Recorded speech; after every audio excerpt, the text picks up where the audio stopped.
Should be live. I'll wait for me to get deafened by an advertisement. I have Twitch open. Oh, I forgot to put the pre-show notice here. Boop. There we go. Yep, now it's we're official. Live. Oh, man. I didn't get deafened by an advertisement today, which is weird. Well, it's after Black Friday now, so no one cares about advertising until next week, I guess. Until Monday. Yeah. Tomorrow. Cyber Monday. Whoa. Ugh. I'm not gonna lie, I bit. I did my best this year to not spend any money at all on anything. Yeah, because I hate these fucking sales. But my wife tweeted about it, and weirdly enough, I bought it without seeing her tweet. But there was a really decent sale on hard drives, so I bought an 8 terabyte. And literally, I told my wife that, and her response was, "You didn't get it for your Xbox, did you? Because we've talked about this problem."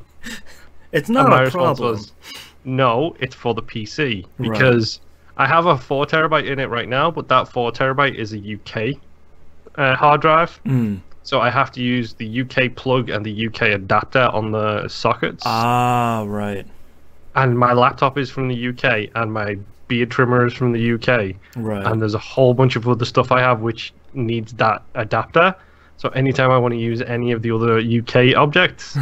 It's a pain in the ass to get behind this desk. 4 objects and 1 adapter.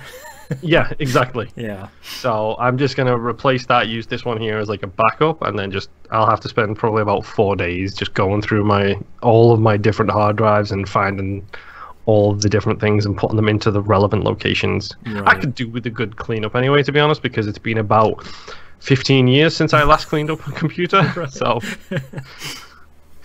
yeah, a lot of annoying folder work coming, but on the bright side, I do get to like watch Giant Bomb videos in the background. There you go.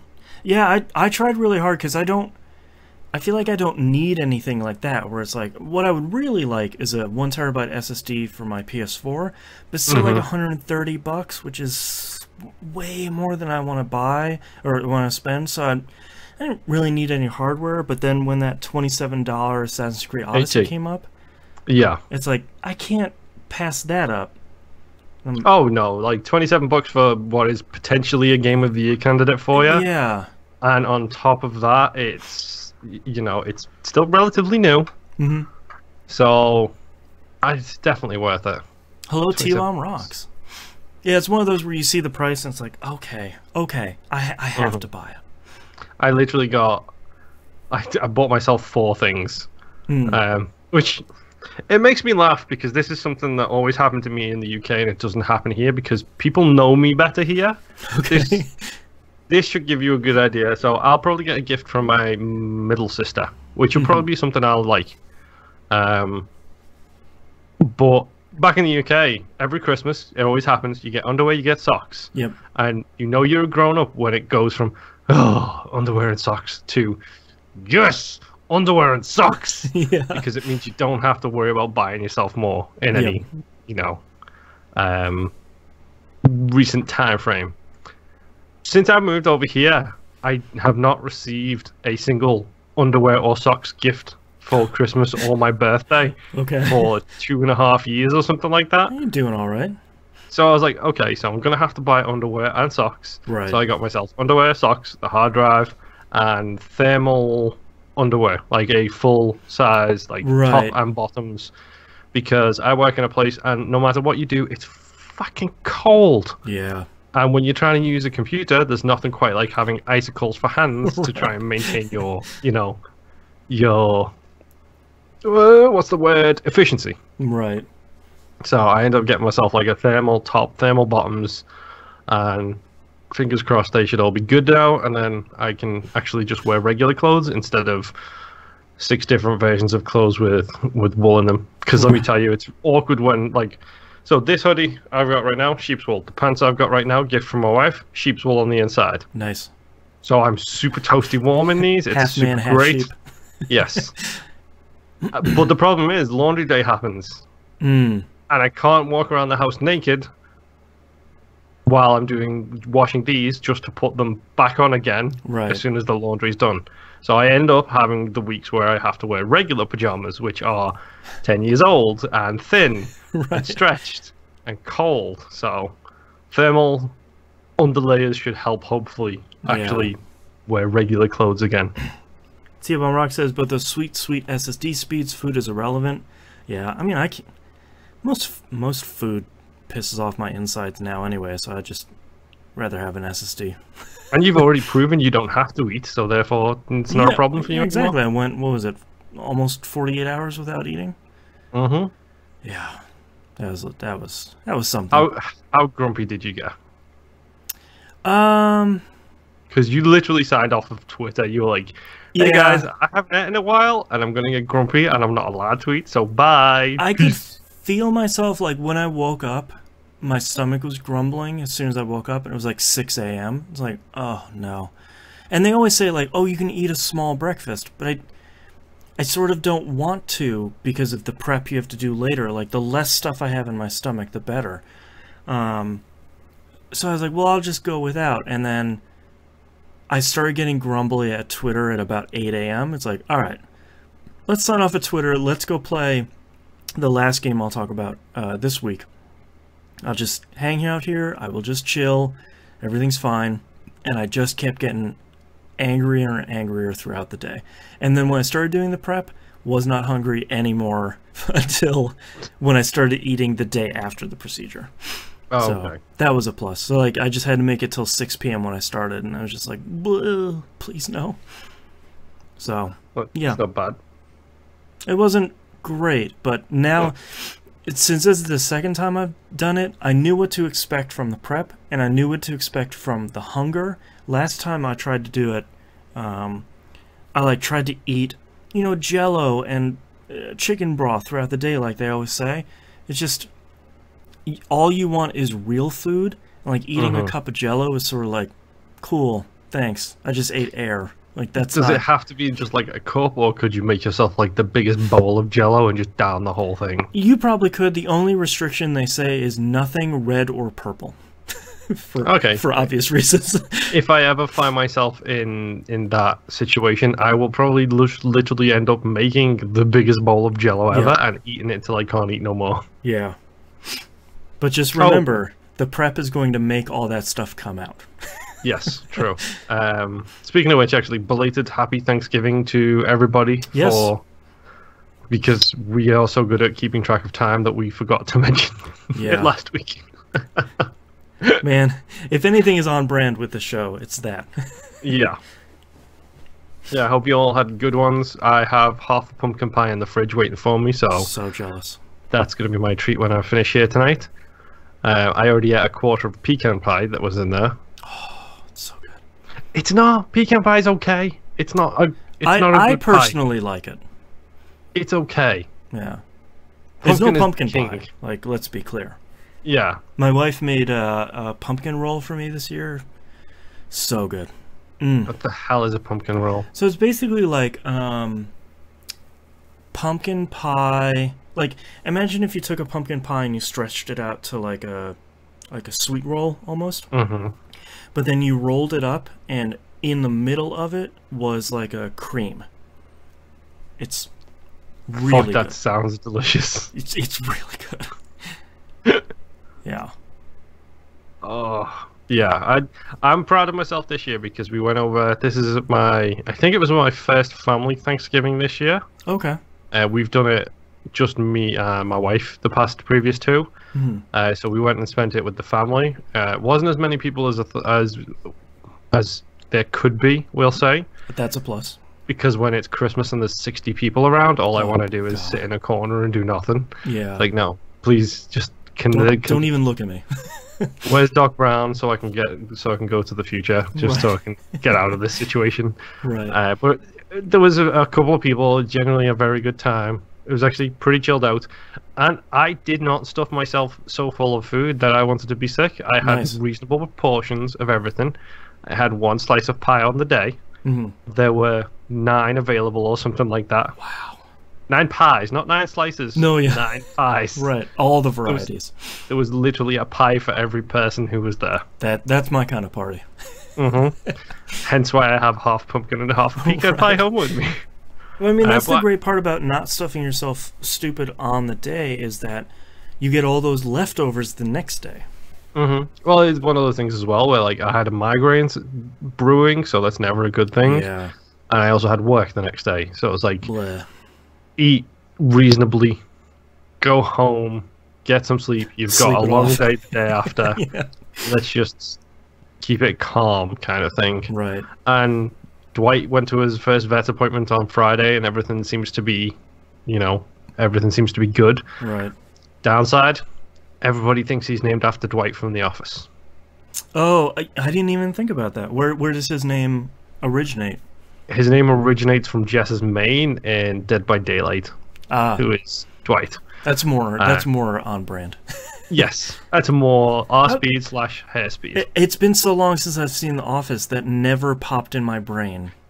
Literally, apparently, because I didn't get to go because I was in work, so my wife took him, and apparently everybody was just like, "Oh, is it named after Dwight from The Office?" Like, neither Jess nor I have seen either version of that show. Right. So. Also, he's the worst character. He's like the villain in the show. Why would I name my adorable kitten after this shitball of a person?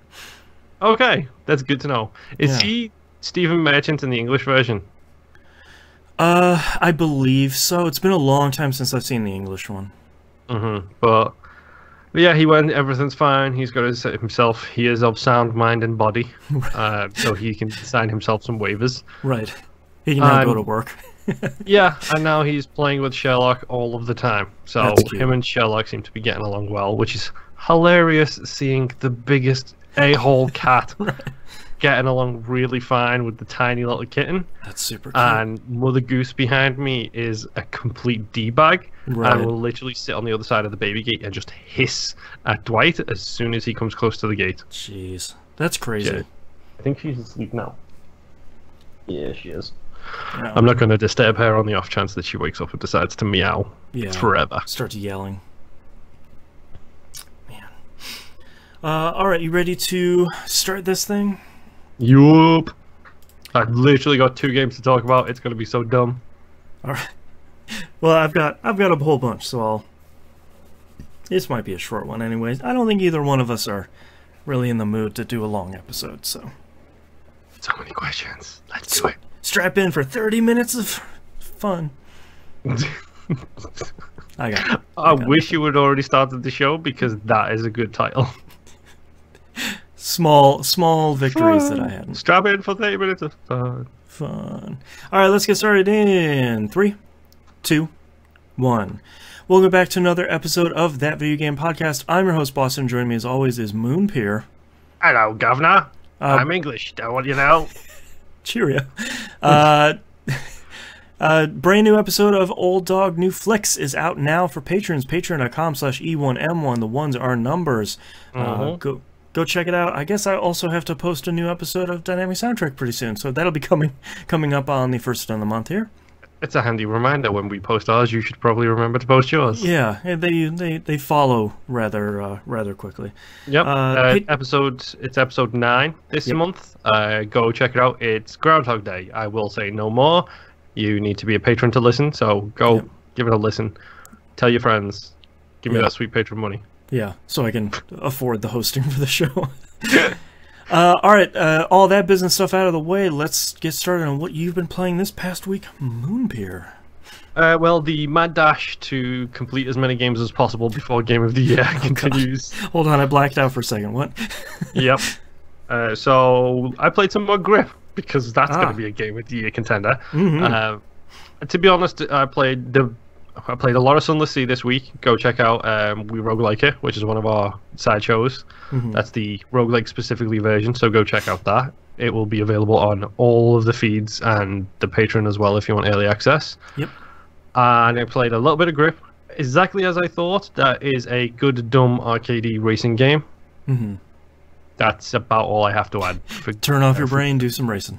Yeah, it's, to be honest, the music is good but not great, so it's a very good podcast game. It's a very good, oh hey, I blew through something like 15 episodes of Off Topic this week. Wow. While doing other stuff and just having headphones in.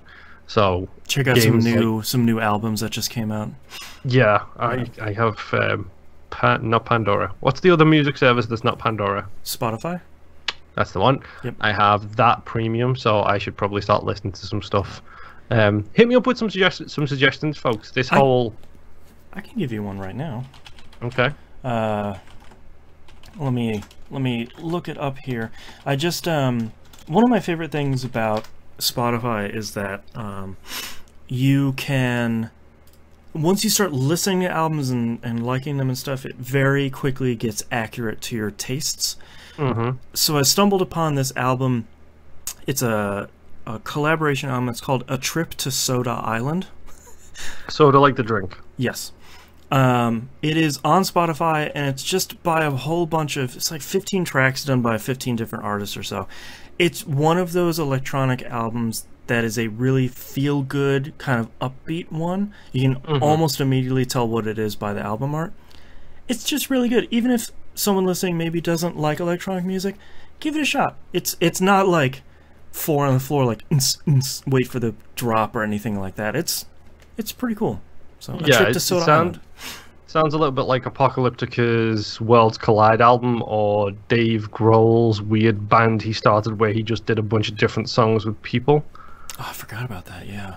It's a good album, though. Yeah. So's Worlds Collide, to be honest. Worlds Collide by Apocalyptica is an amazing album. But yeah, if you have music suggestions, feel free to send them away, because guess what, folks? My whole bubble about the movies thing, that's not just movies, that's also music, books. If it's not video games, I'm probably not up on it, so...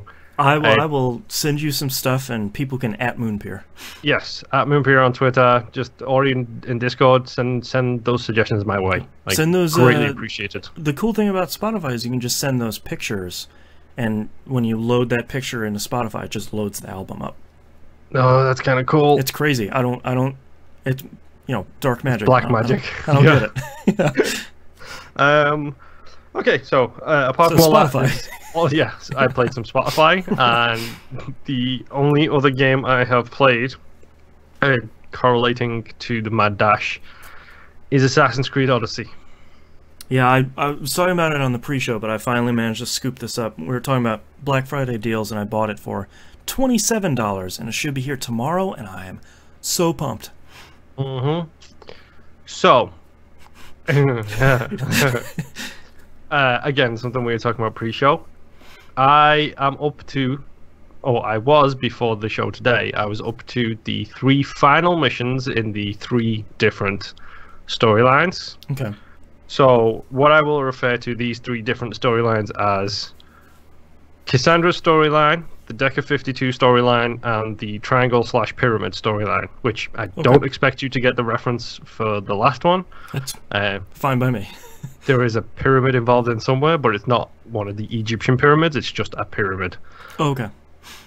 Okay, so I got up to the final missions for all of them. What I didn't realize was I did a whole bunch of story stuff, and then I headed to the pyramid thing to hand in the last 2 sections of that storyline that I needed to do. And my wife was with me, and then literally I pushed a button in that section, and immediately my wife was like, I wouldn't have done that if I was you. Oh, thanks. I was like, why? And she's like, because that's the end of the game. Oh, well, no big deal. Specifically the end of the game for the pyramid stories aspect of it. Right. And her response was, I think that's the best ending. Ah, so that's the one you want to save for the very end. For the last, yeah. Gotcha. That's the one you want to save for the very, very end. That is I think that is the Desmond stabbing the chick who turns out to be a Templar who's working with him at the end of Assassin's Creed Brotherhood. Right. I think it's that ending is the equivalent Your canonical ending. Yes. Yeah. So, at which point I thought, okay, that's fine. The game stacks autosaves 5 times. I should be fine to just reload an old autosave. Every old autosave I loaded took me back to the loading screen, showing me that I was loading into that final mission. Oh no. So I had to jump back to my last manual save. Oh no. Which was like 2 hours or something beforehand. That's not too bad. It's not too bad. The downside of it was 2 of those hours was hunting around for clues to find out where somebody was, so I could go and kill that person as part of the main storyline, like the Odyssey storyline. I was so annoyed, and then I just ran to where he was, and lo and behold, he was there. The fight was harder, but I didn't care because he was there, and I killed him, and it was great. Nice.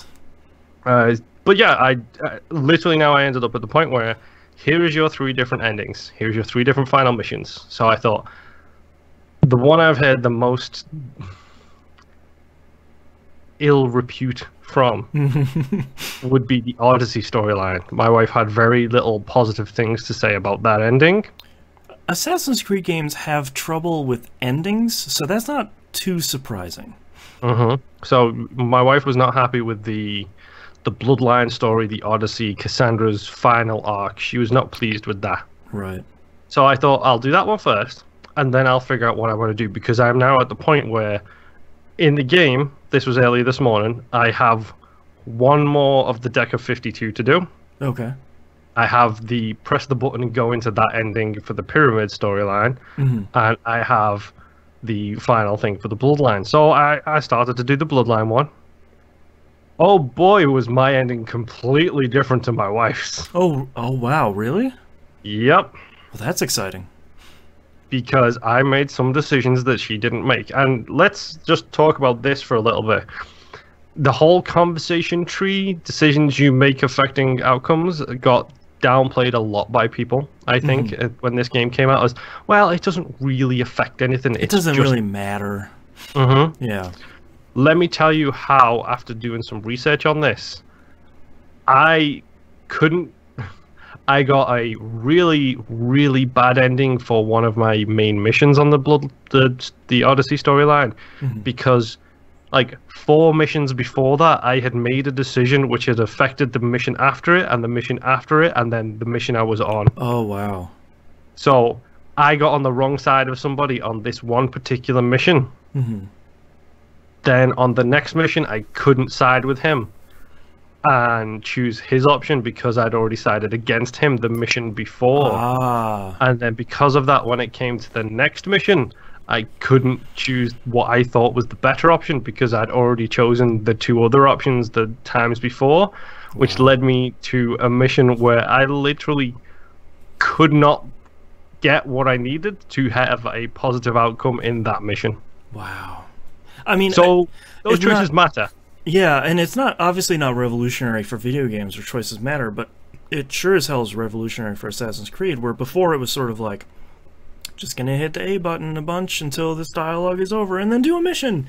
But it's nice to know, especially someone who's about to go into Odyssey, that these choices aren't just... These choices aren't false. You know, they are real. You know, make the choice that you want to see. Yep, and that's, to be honest, that's how I played the game. I didn't play the game as me. I played the game as Cassandra. So I played it as her, what she would do in any given situation, and the choice that I'm going to give you a hint.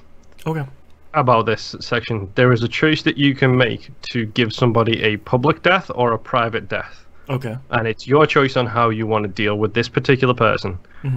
Don't do the public one, do the private one. Are they a real jerk, though? Oh, 100%. Which is why I let that guy get stabbed like a fool in public. Yeah. I'm glad to know, because I probably would have done the public. Yeah. I did, because I think he deserves it. Like, that fool got Julius Caesared. Like, wow. You wouldn't believe how bad his death was. Yeah. And I felt really good about that choice at the time.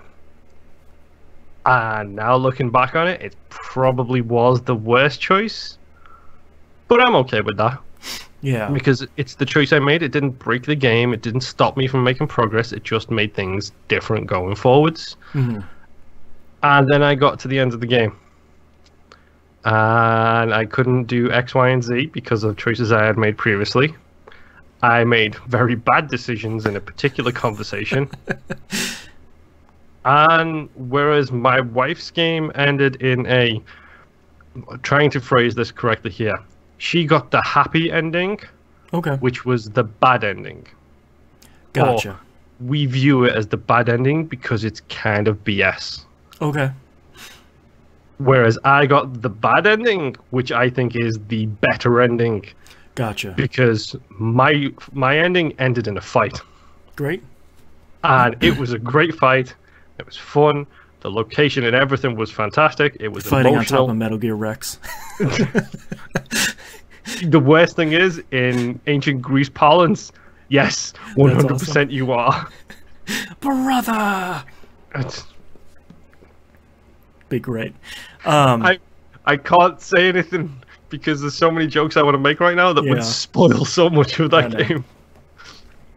But what's crazy though is the difference between the massive differences between what you guys were doing in your endings though. Well, to give you an idea, at the end of the game, I walked away with 2 survivors, and I could have walked away with 0. Oh wow. My wife walked away with 6 survivors, I believe. Oh jeez. Okay. So that's the difference, like in the type of ending we got. That's what I mean when I say she got the good ending and I got the bad ending. But I like the fact that mine ended in a fight. I like the fact that mine ended with this huge emotional gut punch, and then the rage that followed. Right. Like, it felt like a very satisfying ending. From her perspective, from my wife's perspective, I can understand why she does not like the ending that she got. Right. So it's one of those things where we are now... I finished that probably about 15 minutes before I had to come up here for the show, because we do pre-show meetings, we do business chat, and we roguelike it beforehand. At which point I literally turned to my wife. I did the epilogue mission, which was hilarious in how weird it was. I turned to my wife and I said, look, I've got 2 more of these main storylines to go. Can I get these done in 15 minutes? And her immediate response was, no. One of them is like a 30-minute cutscene. So as soon as I'm done here, Really itching to get I'm done. going to be going downstairs and then playing some more Assassin's Creed Odyssey, because I need to see those final 2 endings, and that will have cemented or de-cemented its place on my Game of the Year list. Right. Because let me tell you something, my save file is like 70 hours now. And I do think that hurts the game. You think it's too long? I think the biggest downfall of this game is at some point it just felt like it was going on too long. Like, they do a good job of explaining why you don't finish it in certain locations, why it continues to the next section and the next section. This feels like it took a Ubisoft Village to make it, and then they wanted to include the Ubisoft Village content in it, rather than... It feels like it could have done with a little bit of editing here and there, just to take certain sections of it out, and it would have been a bit snappier. I'm not saying it's bad for being that long, but at a couple of points, especially when... Something we've discussed over the past couple of weeks, especially when the pressure is on to get this thing done before Game of the Year for me. It was like, does it need to be that long? No, it doesn't. Right. Well, it passes by, like, there's a sweet spot for open world games. If an open world game is 10 hours long and you've 100%ed it, that's not great. But if it's 70 to 100 hours long to 100% it, that's also not great. You sort of want, especially to 100% something, that 30 to 50 hours. And you know, if the main campaign is 15 hours and then you're doing double that to 100% everything, that's great. But 70 hours is sort of like, okay, I just want to wrap this thing up. Yeah, and I've done a fair bit of side quests, but at this point there are so many golden exclamation marks on my map when I'm just like, oh, you've got a side quest, go away. I'm not interested. I need Everybody's to see the got a end of side this quest game. here. Because like I said, I've done every quest I need to get the whole deck of 52 thing completed. So literally, I have one person left in that deck of 52. I know exactly where they are. Right. Hence the final mission of that. But at this point, I'm just like, I don't even, the thing with Origins that I loved so much is Origins was long, but at no point did it feel like it was dragging itself. Right. Like, even when you get kidnapped and dumped in the desert and left to die, that was a cool moment. Well, I feel like that's why you and I 100%ed it, is because we kept feeling like there was more content there, and that was exciting, where it's like, oh, I stumbled upon another village, and there was like 3 quests in here. Okay, cool, I'll go do all those. Like, that was exciting. Yeah, and I think that's the biggest difference between this game and Origins is, I think, almost every side quest felt in Origins like it had a purpose. It was teaching you about ancient Egypt. It was teaching you about the mummification process, about what they thought of their gods and stuff like that. It feels in this like they've put a little less emphasis on the here's how ancient Greece works, because of course you know this. It's ancient Greece. Come on. Spartans. We all know them. Right. The kicking guys. Yeah, exactly. Yeah. And Odyssey does it well. It doesn't do it as good as Origins, in my opinion. Right. I think, side mission wise, if we're talking about Origins, you might agree or disagree with me here. I will say maybe 70% of the side missions felt really good, had a reason, had a story, and 30% were junk. 30% were go to this cave and kill a bunch of bandits. Yeah. More often than not, some of those did lead to more interesting stories. Like, oh, go to this cave, kill these things because one of them ate my ring. And then it's 3 people arguing over who stole the ring and who deserves the ring, kind of thing. Ring kind of thing. Didn't even mean to make that rhyme. In this, it feels more like it leans towards the 60-40 percentage. But the problem is, numerically, there is about 3 times as many side missions. Right. So then you end up with, let's say, instead of 70 side missions that are good and 30 side missions that are a bit iffy, you end up with 360 side missions that are good and like I know that 270 that are a bit iffy. Right. So I'm so torn because this game is so good, and I'm not gonna lie, like Odyssey is an amazing game. If you get over the graphics and everything else and stuff like that, it's still so good.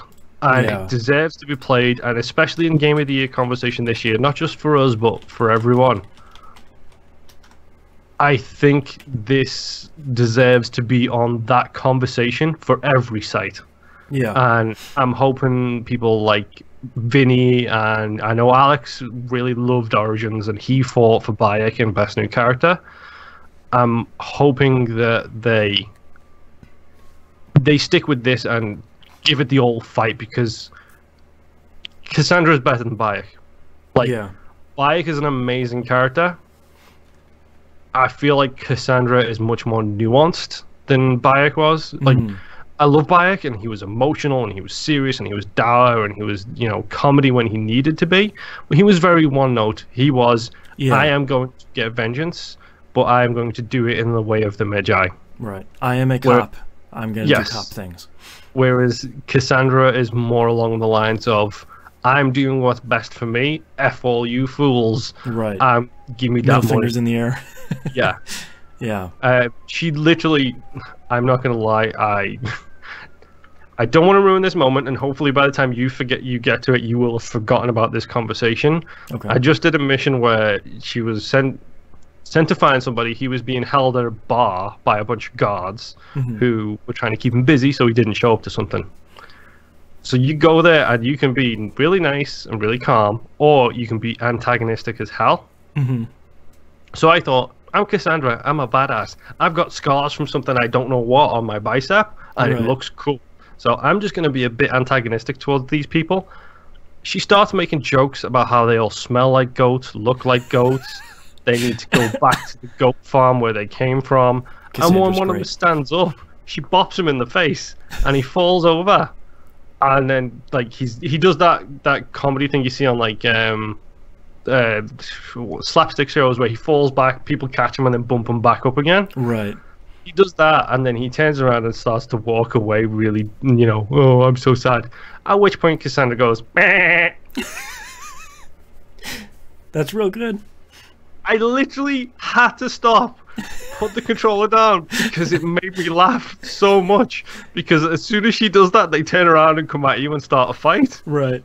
It's just the fact that she literally just goes, meh, That's to really these guys as they're walking away. It's so good. It's unbelievably fun. I'm with you though. I really hope that Assassin's Creed doesn't get left in the dust this year, because my concern is Red Dead Redemption 2 came out more recently, is more of a obvious technical marvel. Not to say that Odyssey isn't good. It does stuff technically very well, but I feel like when you look at Red Dead, you can see the difference better. Like, you can see the HDR, even though it's broken. And you can see the 4K a lot better. Yeah. And I feel like a Rockstar game just sort of comes and pushes everything else out of the way, where it's like, everyone shut up, it's a Rockstar game came out. Like, everyone's taking that tack. So everyone goes, oh yeah, the 18th Assassin's Creed game? Oh yeah, game of the year, okay. But Cassandra's really cool. She's genuinely a great character. Joe Jennings in YouTube chat asks, is the XP booster worth it? Yes and no, because you'll get to level 50 higher, but if you're even playing my percentage of this game right now is I'm at 92.7% completion in this game. And I feel like there's still so much on that world map. I've still got 70 quests in my quest log, which is just random quests I can pick up. I'm at level 53, which is 3 over the level cap. You just keep leveling up and getting stronger, and skill points and everything like that. Yeah, skill points, gear goes up to the level you're at now as well. Nice. So if you want to make it faster, it's worth it. But if you're fine just playing it on regular pace, then I'd say just don't worry about it too much. There's enough content there anyway. Yeah. I mean, that's the big thing for me, is like the biggest negative you can point at this game is it's too long or too slow. Right. Red Dead Redemption is slow. So by definition, you cannot hold Red Dead to such high regards and then say, well, Assassin's Creed is too slow or too long. Because from what I understand, Red Dead is the same / worse. And so a game being long like this might be a positive if that's going to be the one game you stick with for an extended period of time. Yeah. You're going to get your money's worth. It's the biggest downside to games like this is they come out, reviewers get a copy of them, and then they have 2 days to put 70 hours into a game. They have a week to put 70 hours into the game. That could very, very severely negatively impact your opinion on a game if you feel like it becomes a bit of a grind. And it has to be taken into account in that aspect, but at the same time, most people are probably not going to play it that way. So I can, hopefully not. Yeah, hopefully I will be, but to be honest, I'm surprised I got this done. I'm glad I did.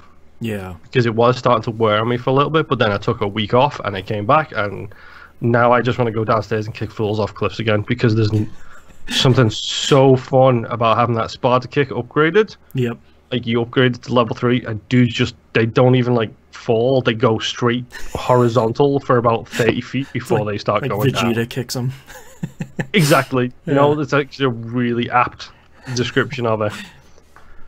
Ooh, so before I wrap up about AC Odyssey, there are a couple of things which I would like to go through with you specifically. Okay, as me, as someone needing tutelage in the ACOD world. Yeah, but also someone who is an Assassin's Creed fan. Okay. So I think I might have mentioned it to you before, but the precursors have a name now. Yes, which we couldn't remember if that happened in Origins, but I feel like it might have. It probably did, to be honest. But the Pyramid storyline I mentioned, which is that's the Jump of the Shark storyline as well, just for the record. Okay. They did a Brotherhood again. Okay. And I'm not talking about the end of Brotherhood with the whole Desmond stabby someone. Mm-hmm. I'm talking about how it starts talking to Jump the Shark character, then it talks to Cassandra, then it talks to Isabel, the lady in the Animus. Right. And then it kicks down that fourth wall and starts talking to you. Great. And then it breaks the fifth wall and starts talking about a whole bunch of other stuff. And I'm just like, I'm in. I'm sold. You jumped the shark. I love it. You know what? I'm fine. Just because I got to hear this thing and then hear Cassandra and Jump the Shark character talking about who they're supposedly talking to and the message isn't meant for them. Oh, man. I was like, okay, I'm in. I just got so excited about playing Assassin's Creed Odyssey because I forgot what happened at the end of Origins, which I absolutely will not spoil, but the end of the first one storyline, where it's like, oh, okay, cool, you're just going to drop 2 or 3 lines that fundamentally changes everything we know about the core and the root of the Assassin's Creed series. Cool, thanks. Which bit was that? Where they talk about what the Animus can do. Okay, I think I know what you're talking about. I don't want to spoil it because it's like the spoiler for Origins. Yeah. I don't know if you're a fan of Dune. Yeah. Do you remember the phrase traps within traps within traps? Mm-hmm. Yeah, that replace the word traps with a different word. And that's this conversation in the pyramid section. Oh man, I'm so excited. It's so dumb, dude. Like, it's so dumb, but you know what? It's really, really good. Yeah, I just eat that stuff up. I don't know what it is about Assassin's Creed. I know it's... I know it's dumb, and I know it's obviously not like the world's best video game writing or the world's best writing at all. I just eat it up. I don't know what it is. Ever since the first one, especially like the first one when Altair broke out the Apple of Eden, I was just like, okay, I'm in. This is stupid. And then the ending of the first one with all the writing on the walls, like, all right, you got me, you jerks. Yeah. I'm pretty sure I think I've found my piece of Eden in this. Oh, okay. Although it's not technically a piece of Eden, it's something different, but it still acts and behaves like a piece of Eden did in the previous ones. Right. So I think they also imply so much more about what the pieces of Eden are. Interesting. They are relics, but relics from some. Welcome back to the first episode of Assassin's Creeding it. Honestly, I wouldn't put it past me to think to myself at some point, I should go back and replay them all, just to see all the craziness. Yeah. Because oh boy, like, I know people don't like that side of things. Like, I think we've mentioned it before. It's me and you are the only people who really seem to care anymore. Put me back in future Google. Yeah, about the outside of the Animus, about the precursors, about all the crazy stuff. But the theological, sociological, and science implications of these things that are getting talked at you are just so fun to think about in that kind of way. It's like, you know, I'm fine. Keep breaking the fifth wall. Keep ramming that stuff down my throat. I will happily listen to it because... Keep sending me emails in this lady's laptop. I haven't even got to read any of the emails since I last exited the Animus. Right. So I'm looking forward to like 20 hours worth of reading as soon as I get out of it. Dearest Moonpeer. It's like, wait, that's me. Yes. Come on, would you really put it past them? No, I wouldn't. It would be awesome. But yeah, so that's it for me and AC Odyssey. Honestly, I cannot wait to hear what you think about it, but now I can actually talk to people like T-Bomb Rocks in the community, who I'm pretty sure he got the same ending my wife did. Okay. So I'm curious what he thinks of that ending. Yeah, keep it on the brain, because it feels like we have, as two Assassin's Creed historians, I feel like we could have another good Assassin's Creed spoiler cast. Dude, we should start a college course. We should. Get your masters in Assassin's Creed. But it would be so dumb and so worth it. Alright, I've got a little bit about a bunch of games and then a lot about one game. So let's take the little games here first. Tetris Effect. I finished Journey mode on normal. That's the main mode with all the nodes on it. Holy Christ, was that last level tough. every level up until then, so they have 3 difficulties, easy, normal, and expert. Easy is basically like the speed is a little bit slower. You only have to get 30 lines per screen until it switches over to the next one. Normal is speeds are a little bit faster, and it's normally 36 lines per screen. And then the very last one was 90 or 100 lines just on one screen. So you just have to keep that screen really, really clean throughout. That was really great. I don't want to belabor the point because Tetris Effect's last level is a real experience. Is it in Area 5? No, because I don't think anything else can be. You know, like, you know what I mean, though. But it is very much like the culmination of Tetris Effect, and it really is like I think the blocks look the best. The music is really great. Everything is really, really great. But like Area 5, you sort of have to play it to get it. So an audio podcast is probably not the best place to explain it. Yeah. But I did try my hand at the first set of levels for expert mode. That was, you have to clear 48 lines per screen, and the speed is pretty much double what it was on normal. So, and we have established that you are not a good Tetris player. No, but I think what I felt good about is I passed that first chunk of levels in expert mode my first try, and I did actually really well. So I feel like I'm getting demonstrably better. I'm obviously not like, all right, let's compete at Grandmaster. Nothing like that. Yeah. But I feel like I'm starting to get my skills stronger and stronger as I play more, which feels really good. Well, that's always the good thing about like those type of games, Child of Eden, stuff like that. Like, yeah, Luminous.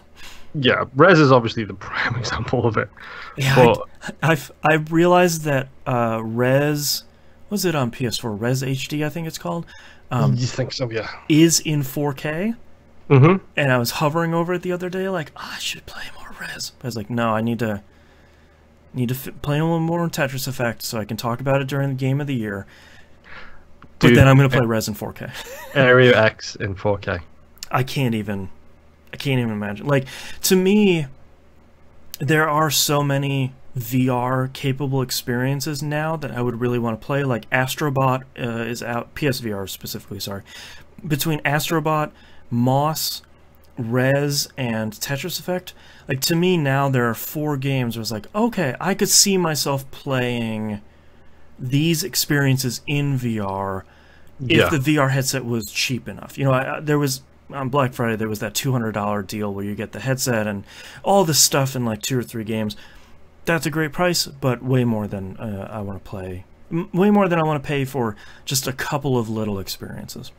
Yeah, we actually had that conversation in this household as well, where it was like, well, what price does the PSVR need to get to before, you know, we actually think about it? Because to run it on my machine here, I would probably be looking at least 2 or 3 new components to need to get upgraded. Sure. And not the cheap components, like you're talking the expensive components to get upgraded. Video card. Yeah, and I have the space for it. Like, this office is pretty much empty except for That's a perfect this space for it. This is a good space for it, but I don't want to sink that much into VR right now. Right. I'd rather do other things like buy a car first. Weird. But then PSVR is the easiest setup for it. Right. And it is the weakest VR hardware, but that's not, I feel like for me, that's not what I would get into it for. I get into it for the exclusives like Astrobot and Moss. Yeah, and it's something that we've been thinking about and looking into. It's like, I don't know what the price point for PSVR has to be for me to be interested in it. $200 I know the price for me. Is yours 150 or? No, it's $50, honestly. Like, I know that sounds super cheap, and I'll probably buy it. Like, I'm laughing because that's pretty much where I landed on it. Yeah, because, like, and I know I'll buy it 3 years from now, and I'll be able to scoop up all those experiences for really cheap, but having a 2-year-old kid and having to put the headphones on and the headset and have the wands and all that stuff, like, that's just an untenable situation for me right now. But I know if it gets to $50 for the full set, that's a no-brainer. And I know some people are gonna be like, "Well, it's worth way more." Of course it is, but I can't. We're not arguing that it's worth more. It's our personal situations dictate that that's how much it would be to literally be like no-brainer. Right, like I have to buy it. Like a $27 Assassin's Creed Odyssey. I have to pick that up. You didn't need Assassin's Creed Odyssey. You've already got it. Yeah. No, but I'm in the exact same space. Like, that's the big thing for me, because my living room is not ideal for PSVR. Right. Nowhere even close to ideal. So for using it, I would need to bring my PlayStation up here. But my monitor's not 4K, so that would mean I would be constantly transitioning between bringing the PlayStation up here and then downstairs again if I wanted to play in the premium seat in the house kind of thing. So, yeah, I jokingly I said $20, but I do think $50 is roughly where I'm sitting with that. Yeah. Because I've never done VR. I don't know how it's going to affect me. I don't know any of that kind of, am I going to get nauseous, vertigo, stuff like that. And then, it's the isolation from the world thing. Yeah. It's like, I don't want to come home from a 12 to 14-hour shift at work. Let's escape into res. Hi, wife. Bye, wife. Headset, headphones on. Right. I'm going to be a tiny mouse adventuring. Yes. Yeah. I played more Symphony of the Night, the PS4 port-ish, whatever you want to call the PSP version. I am now a little bit... No. I'm about halfway into the inverted castle. Why I said that is because I got into the inverted castle after completely clearing the map of the normal castle, and then got into it and hit that first save spot and saved, and then got sick of the other game I'm playing, so I went back to it and I was like, I'll just play Symphony of the Night, freaking stupid. And then I played 2 more hours of that. So you do realize you have a Symphony of the Night problem? I do, 100%. Okay. Just making sure. I will admit I have a problem. I'm working towards getting all the trophies. All of them are really easy. I've gotten... What I would consider the hardest one is getting the Chrysogrim to drop, however you pronounce it. That one's just luck-based. You go into a room, you kill this dude.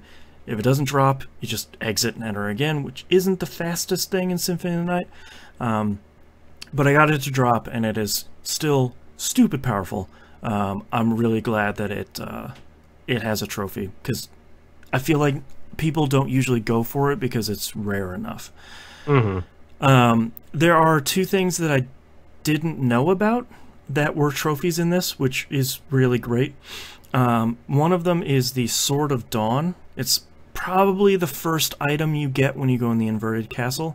The reason I didn't know about it is because it's a 2-handed sword, and I think they suck in Symphony of the Night. That's because you are correct. Yes. When you equip it and you do the fireball motion, there are a handful of weapons you can do, like Alucard's sword, Sword of Jewel. You can do that motion and it spits out some coins. This one, you do that motion with it, and it spits out like an NPC that will fight next to you. That's kind of cool. And you can just do that as much as you have MP, and there's a trophy for spitting out all 4 of them over time. So that's cool. I had no idea that was a thing. And you remember the gravity boots, the ones where you hit up, down, jump, and you shoot straight up in the air? Yep. Famously, you can do that underneath the librarian, and he'll fly up and go, whoa!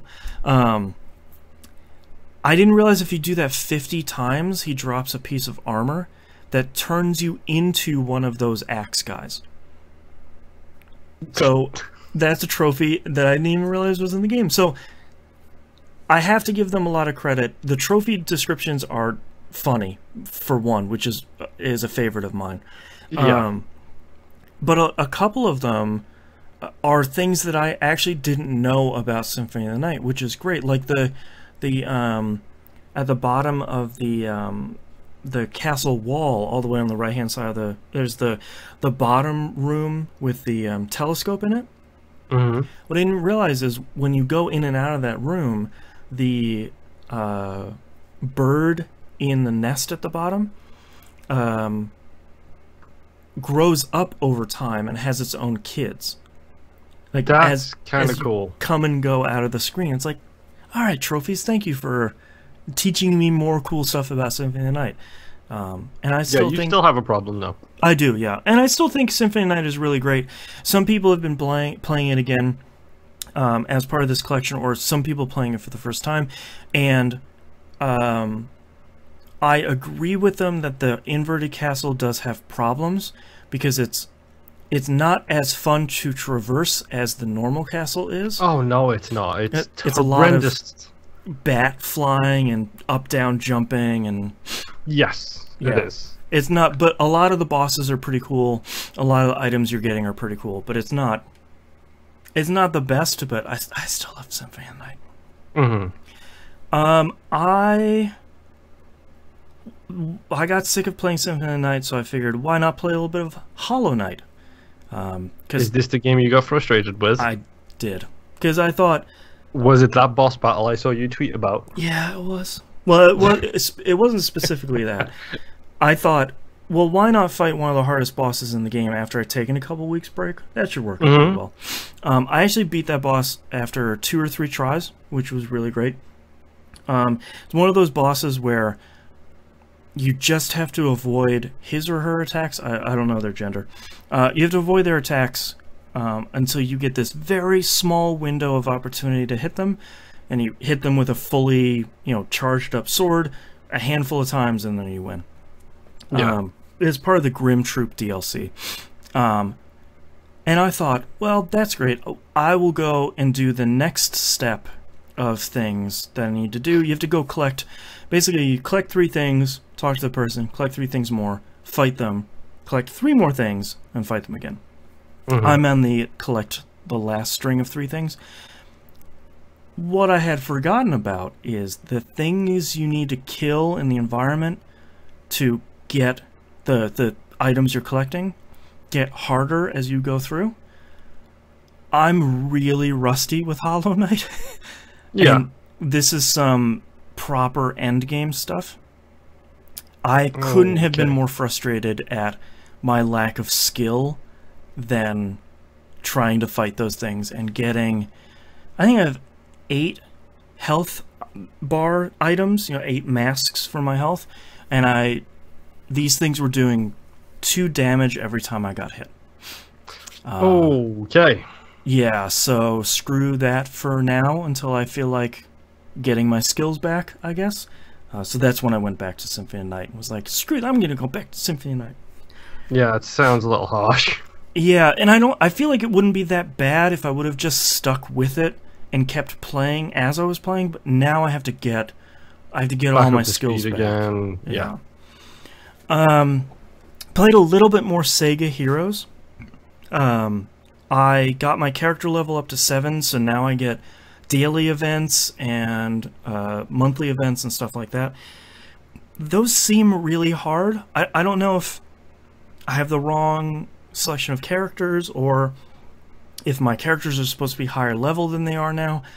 No idea, but I'm going into those and just getting the crap beat out of me. So yeah, I feel like I'm at the point where I need to stick to the main story missions and do a little bit of hero shard farming at the point to start upgrading some of my heroes. But still, so far, so good. It's not a game that it's not like, Marvel Puzzle Quest or Marvel Strike Force where you get it and it's like, all right, this is the game for the next couple of weeks. Like I'm into this thing real hardcore at the beginning. Weeks, yeah, whatever. Yeah, I so far it's one of those games I was like, yeah, maybe once or twice a day I'll play a mission or 2. Nothing like, all right, just plug the phone in, I'm going in. Nothing like that. Last thing before I talked about my last game, I picked up the brand newest Assassin's Creed game. It's not the old hat Odyssey. Pfft. It is Assassin's Creed Rebellion. No. Move on. Let's go. It is Ubisoft's newest Assassin's Creed mobile game, which is normally a combo for disaster. Yes, it is. this is actually really good. Here's my question: is it like a clicker? Is it a match 3? Nope. Neither of those. Is it an endless runner? Nope. I don't know. It is at once a base building game where you're building up a base for the Brotherhood. Mm-hmm. But then when you go into a mission, it reminds me the most of, in format and map, reminds me the most of away missions in Fallout Shelter. Where you have a big building, you have room by room that you're going through. Yeah. It reminds me a lot of that. But what's interesting is when you go into a room, when you finish a room, you get to choose which room you go into next. But you get to see everything that's in the room, and you're going to only send 3 people on a mission, and there are different character types. They're one's really good at fighting, and one's good at sneaking around, one's good at picking traps and stuff like that. You get to see everything that's in the room, here's how many traps there are, here's how many enemies there are, and how difficult they are. And here are all of the ways that someone with an assassin skill could get around enemies and traps to not fight anything. Okay. And it gives you the percentages of your success. So you can say, okay, well, the guy that fights people is only, these enemies are very hard, and the assassin, the sneak way, he's only 50%. But if I pick my assassin, he's 89% likely to get through the sneaky stuff. So I'm going to send him through, go up through the rafters, and hop down. The room's all clear. I think that's the part that I like the most, is that it's much more strategy focused, and when you're fighting an enemy, you have an action bar, like a Final Fantasy game. When it fills up, you have a couple of actions you can do, so it's kind of interestingly turn-based like that. And I think the combination of all of that stuff works really, really well, where I'm excited to go into a mission to go do all this stuff, because I'm excited to get through a mission as quietly as possible and pick all these traps and get through without fighting anybody, or go through and try and get as many chests open as I can because maybe I need crafting materials. And I think we've been burned by so many Assassin's Creed mobile games before, by them all just being terrible. Not even just Assassin's Creed games, but mobile games, period. That's fair, yeah. That I feel like when you have a game like this that is so competent in all of these different areas, that marrying that with the Assassin's Creed stuff of fighting and sneaking and traps and all that stuff, I think that's really, really cool. And they just opened up a new event today, because of course it has weekly and monthly events. Yeah, it's a mobile game. Yeah, where you can work towards recruiting Cassandra and whatever that dumb dude's name is. Alexios, yeah. You can recruit them as part of your team. And I was like, all right, that's pretty cool. You can, and you're getting hero shards the more you fill up. They brought back the Animus DNA strand at the top of the screen. Where that's kind of cool. You get points in a mission, and that fills up the strand, and you get hero shards every X percentage way through the strand. And it's oh, okay, you got me. Oh, you jerks. So Assassin's Creed Rebellion so far is actually really good. I've been playing a lot of it because I like the mission structure. I like being able to go into a mission and do all the sneaking stuff and do all the fighting. And so they have the normal 3-star rating system that all these games do. Yeah. The rating system is really smart, though, because if you make it out with all 3 assassins alive, you get 3 stars. If 1 dies, you get 2 stars. If 2 dies, you get 1 star. It's really clear about how you're going to do when you're going through the mission. Yeah, it's the Galaxy of Heroes Strike Force thing. 1 person dies, you lose a star. 2 people or more, you lose 2. As long as you make it through, you get 1. Yeah, and I think combining that with some of the base building, all that stuff, it's It's really cool, and to have an Assassin's Creed mobile game is really great. Hold on, I have to. I gotta time out someone here real quick because they're asking about Ligma. You get a 45-minute timeout. So my very last game that I played, I mentioned pre-show. I mentioned last week. I had a minor medical procedure this week, but it dealt with like a day and a half of not eating, and then a day or two of recovery on the other side. Tell me you didn't play Overcooked. No, God, that would. A listener of the show actually sent my wife and I a Christmas present. I forgot to mention this, and they are, let's say, innuendo-named scented candles, and they smell really great. But they came on the day I couldn't eat, and like the first scent on the one of them was banana bread, and I'm just like, oh, this smells so good. I'm so hungry. Oh my God. But no, what I thought I would do is really tuck into Dragon Quest XI, because I thought it's a blue sky game, it's turn-based, everything's really happy. It seems like a really perfect, very slow game that is easy, so I'm not going to get super frustrated. Yeah. There are going to be minor spoilers for this. This is why I left it here at the very end. Nothing major, but there will be spoilers about the structure of the game, just as an FYI for maybe anybody that's playing it right now. This game has the Nier problem, which I'll get to in a minute, that is frustrating me with JRPGs right now. But the game through whoever's asking in chat, we don't play Call of Duty Zombies. Sorry. That's my cousin. Yeah, I have no opinion about zombies bosses. Although I've always respected the zombies mode, I don't want to spend the $60 to play the one thing. Yeah. So basically, throughout the entirety of the first act of the game, like I was talking about last week, let's get the 6 Dragon Balls and let's go do the thing. As I suspected, things go wrong. Wait, in a JRPG, setup gets wrong. Let's go fight the final boss. Wait, whoops. So that was a really cool thing. We're finishing up Act 1, which probably took me 25, 30 hours, something like that. Very distinctly, Act 1 has finished. Here is a large, major story beat. Now we're going to pick up at the beginning of Act 2. The title screen changed, the music has changed, you know, everything is very distinctly different. And you go do a whole bunch of stuff. That story really goes a bunch of places I wasn't expecting it to, which was really, really exciting. I wouldn't say that it is a blue sky game through the entirety of it, which is great.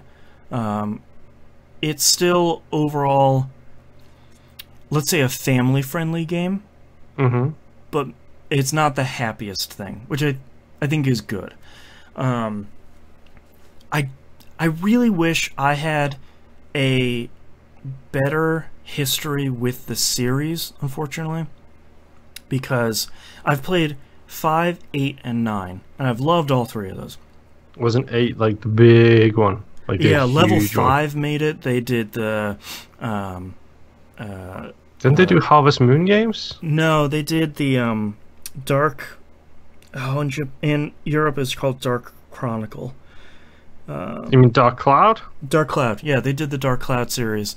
Now they're doing the Yokai Watch series. But that was their first one. It was cel shaded. It was the first one on PS2. It was really great. This game, I don't think this is a spoiler, largely seems to be a continuation of Dragon Quest III back on the NES. Okay. Yeah, a lot of it is like, hey, remember these guys? And I'm like, I've seen them. Is that from 3? And a lot of it they is straight up Kingdom Hearts this. Yeah, but in a way that feels really interesting because it's what, 25, 30 years ago. Yeah. And apparently there are a lot of little references to that game that I'd never really picked up because I never played it. So that's been really cool, but some of it is lost on me. But I feel like not in a major way. So if someone is like me that hasn't played 3 or maybe hasn't played any of the Dragon Quest games, I wouldn't say that's a reason to not jump into it. I think this is a really great starter game, especially because it's very easy. So here we get into the structure part. I beat the game at around 52 hours. But I didn't. And that's the thing. No. Like, did they Assassin's Creed it as well? No, they sort of Nier Automata it. You know, where like you finish Route A of Nier Automata, and you're like, great, there's credits and a big theme song. All right, that's great, fantastic. See you next time. You should load that game for Route B, though. Like, you only played 1/6 of the game. Dragon Quest XI goes a little bit further, where like you get the happy ending and you get the credits and you get like thank you for playing and all that stuff, and you get the little star next to your save file where it says like good job, you played it. And normally you load that star and it brings you to New Game Plus. And everything I've heard is, please God, that's not the end of the game, just load your save file again. Okay, so they're sending out false flags. Right. But they're sending out a false flag that lasts 30 more hours.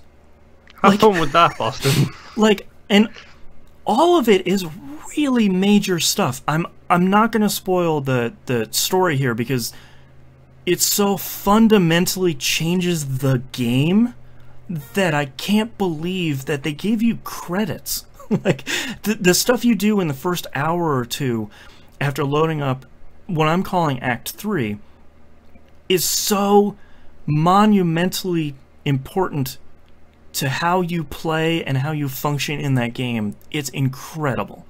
Like, they shouldn't have starred it. Maybe do everything but give you the golden star. Even just say like, hey man, you finished everything you need to see. But how about if there was like 30% more game and all of that was really good? Because the stuff I'm going through and playing right now is really, really good. I think I'm at 60 hours right now, so I've played probably in the last week about another 10 hours or so. And all the stuff is really good, and it's wrapping up a lot of the storylines that I started in Act 2 that I didn't realize I hadn't resolved until I finished them in Act 3. Okay. And that's really cool. And it's like Nier Automata, where my frustration point on that was everyone finishes it and they're like, okay, that was fine, like that was a good action game. It's like, no, but you have to keep going. Yeah, like, and that's gonna be the Dragon Quest XI thing that we're gonna say for the rest of time is, you beat the final boss, that's great. You got to keep going. Like, you haven't. Hashtag just keep loading. Yeah, like you haven't seen the end yet, and I really wish that I could talk about what happens at the beginning of the third act, because it's so cool, and I feel like it would encourage more people to play the game. But it's a spoiler for like 50 hours of gameplay that I really don't want to spoil. Yeah. The only thing I can say, though, is I didn't use a walkthrough until that dungeon, because that dungeon was a lot of like, go to this place and hit this switch, then go back over here to hit this other, you know, JRPG final dungeon BS. My recommendation to you is find a really good walkthrough for Act 3 and follow it as soon as you start Act 3. Because there are so many things you can do in the world that I genuinely would have missed had I not been reading something where it says, all right, go to this town, go talk to this person, that it will show you to go talk to them. It starts this whole quest chain that gets you this cool stuff at the end. Then you can go to this town and do the next step. So you're sort of like building your forces to go fight what appears to be the final boss, probably. Who even knows at this point? But that's the point where you're like wrapping up side quests and you're wrapping up all this other stuff. So I think I've played enough that I can safely put it somewhere in my top 10 this year. And tomorrow, Assassin's Creed Odyssey will be landing on my doorstep, so I sort of have to play that and have fun with that. This to the side for a little bit. But I'm really, even after 60 hours, I'm excited to play more of it, which is it's always a good thing. Yeah, it's kind of crazy. You know, it's the opposite of the Assassin's Creed Odyssey problem we were talking about at the top of the show, where it's like, okay, like I'm ready to finish this. Like, let's start wrapping this thing up. Let's start pulling this all together. Yeah. And Dragon Quest keeps saying, like, what if you go to a town and you got 3 more side quests and like another large mission to do? And I'm like, all right, let's head on over there. Let's do it. So yeah, Dragon Quest 11 is real good, and that I was expecting it to be good, but I wasn't expecting it to be this good, because I think if it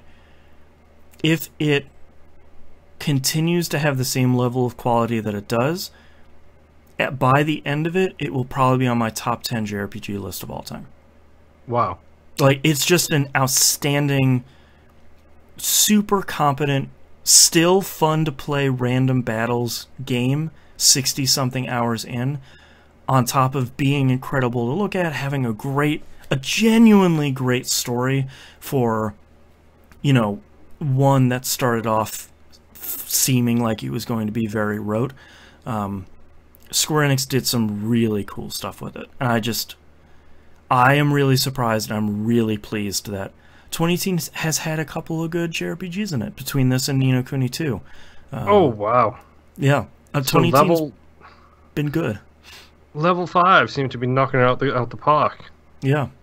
Dark Cloud, Professor Layton, Ni no Kuni, Yokai Watch, and now this. Yeah, I forgot they did Professor Layton. Yeah, they've done almost all the Professor Layton games, and Ni no Kuni. Level 5 is really good. Mm-hmm. Yeah. Alright, but that's all I've been playing this week, so let's take a break. Okie doke. I gotta pee. Skimler2010 asks, how about Red Dead Redemption? Moon is enjoying it. That I am playing. Give me 2 seconds, I'll be right back. Also, hello, cousins. Hello to Moon Pierce Cousins. Alright, let's check the news stories here real quick while we have a chat. Sony noise-canceling headphones. Something about cosplay. Headphone hooks. $44 Ghost in the Shell manga box set. Maybe something I have to read at some point.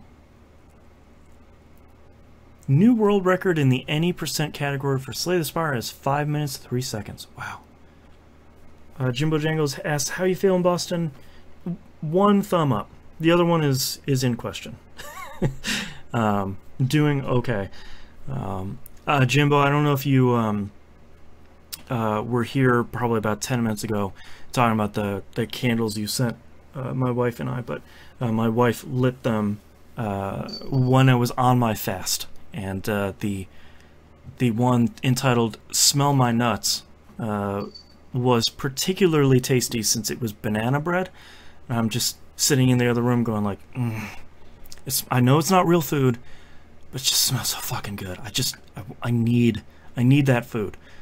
So I politely asked her to maybe not do that until after I can eat food.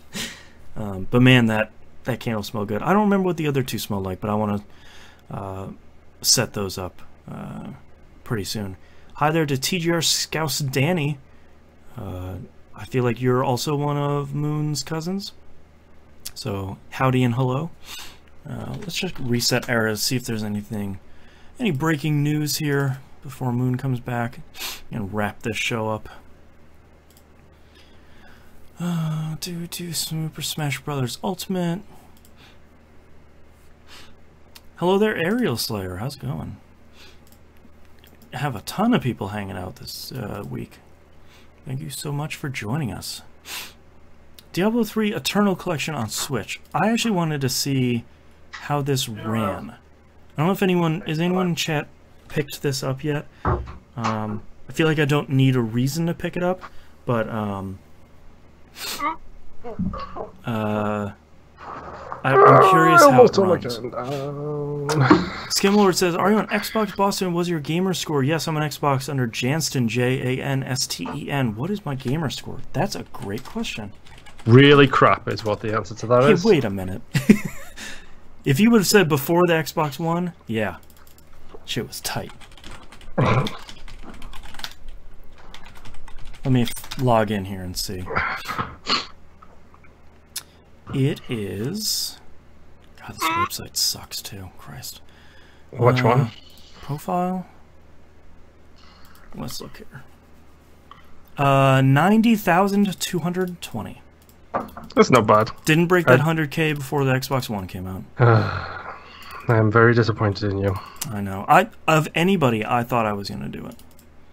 And then you met me. Yeah. How... Okay.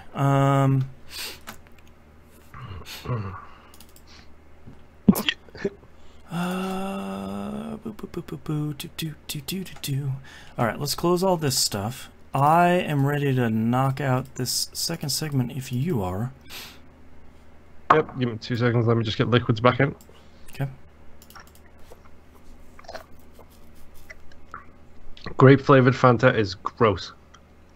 Yeah, I feel like for the first sip I like it, and then the rest of it is like, yeah, right, that's not real grape, right? That is a very particularly accurate description. Like first sip, it's like, ooh, it's good. Ooh, it's like, well, wait, no, there's less grape and more Fanta coming through this, so yeah, maybe go fuck yourself. I do really like the pineapple Fanta though. That's pretty good. I hate Fanta. Yeah, I mean it's not great. It wouldn't be my go-to. Scavstain says, I have 102,309. Gotta get one of those 1-point gamer score games up in there. Overcooked. Start Overcooked, play the first level, you get 1 achievement, and that'll be the one that gives you the 1 gamer score, takes you to a nice 5 and 0. Perfect. And not too long to go until I hit 500,000. Jeez. Yeah, but that's your primary. Yeah. 88,439, Aerial Slayer. Getting up there. I saw someone this past week just passed 2 million. Yep, Stallion83, he was the first guy to hit 1 mil, and then he went on honeymoon, and someone overtook him. And back with a vengeance. Yeah, he's the first guy to hit 2 mil as well. So I'm literally almost a quarter of his gamer score. Wow, that's crazy. That's terrifying, dude. Yeah. And I haven't, like, the thing with me that makes me laugh is most of my gamer score was from the 360 days. Yeah. Like, the majority of mine is all from back then. I think I might be looking at maybe 100k on the One, and the One is the console where every game has 1,000, so... Right. If I did my old school thing, I could be up there, but no. I'm done with that kind of thing. But yes, I'm ready whenever you are. Alright, let's get started in 3, 2, 1. Let's talk releases for the week of November 26th, 2018. Darksiders 3 for PC, PS4, and Xbox One. It is finally out, so I can stop forgetting that it's coming out. So do I have $60 in my budget and how many hours and let's say 20, 30? Let's shake the Magic 8 Ball. Magic 8 Ball. Says no. It says I could have the money, I won't have the time. Yeah. Yeah. I'm very much looking forward to it sometime in 2019. Xbox Game Pass. Yeah. It'll go there eventually, you know it will. It will, yeah. Artifact comes out on PC. I would love to say a lot about Artifact, Valve's newest card game. Okay, yep, okay, moving on. Let's go. Well, boy, has there been a poop storm over the last couple days about this. I almost don't want to talk about it because Valve seems to be covering it up and changing a lot of stuff, but if you're interested in Artifact, be warned that the $20 entry fee is not the last time you're going to pay money. Okay. So great. With that statement should tell you everything you need to know about how you feel about. If you're still going to play it, great. If you're not going to play it, hey, I'm right there with you. You have been warned. Yes. And last but not least, Abzu comes out for the Switch. That was a fun little game we played on Game Club. Game Club.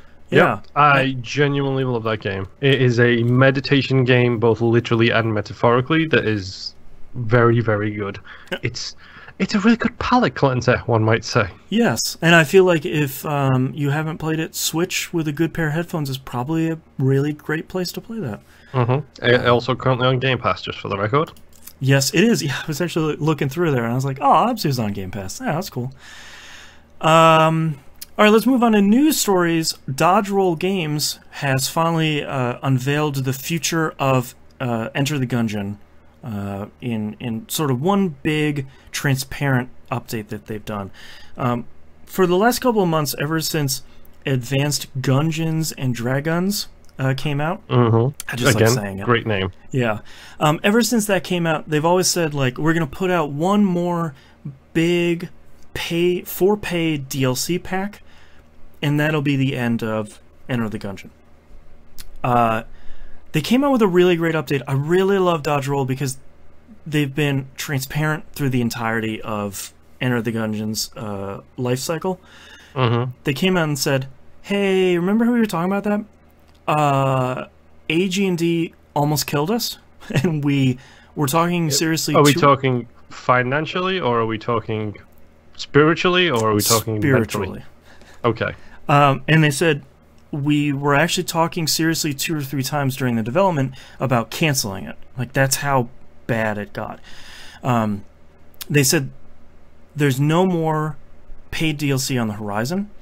There is another person in Mixer that I need. You're just getting a ban. There's no more paid DLC on the horizon. There's going to be one more free update, sort of fixes a bunch of bugs, puts in a little bit of stuff that they were working on.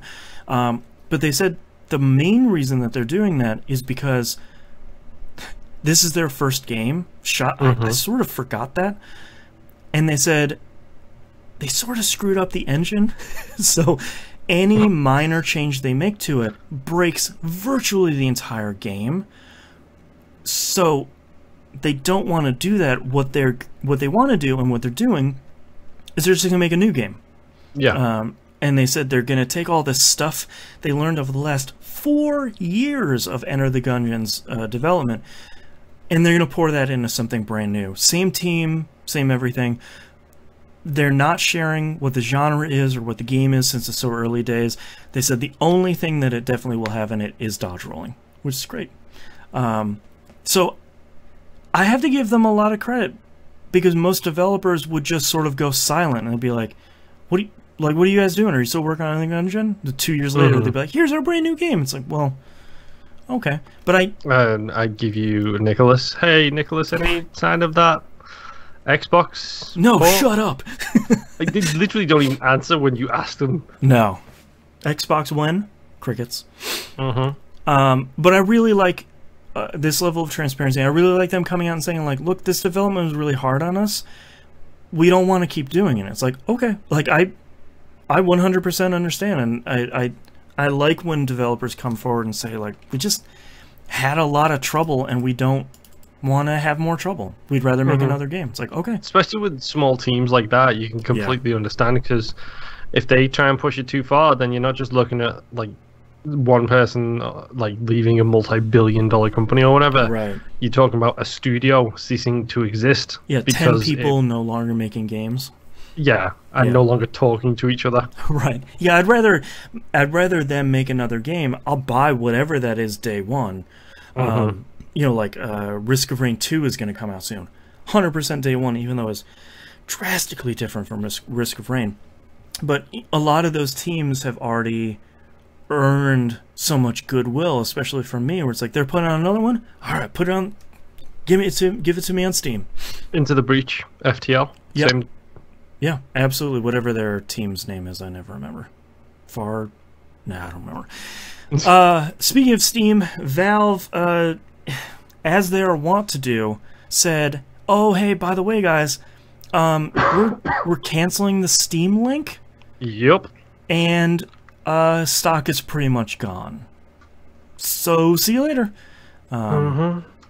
That's a real bummer. I feel like most people probably have them because, like me, they scooped them up for $10 whenever they came out on sale. Yeah, and isn't there talks that they're basically just going to use an app to replace this, essentially?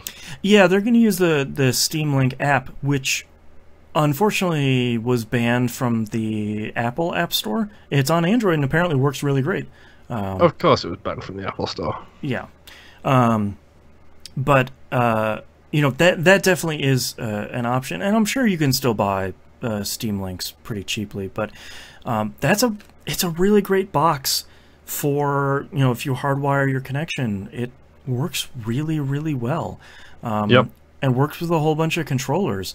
To me, it's one of those things where it's sort of like, not entirely sure why you had to do this. Maybe your supply chain just dried up for whatever parts are inside of it.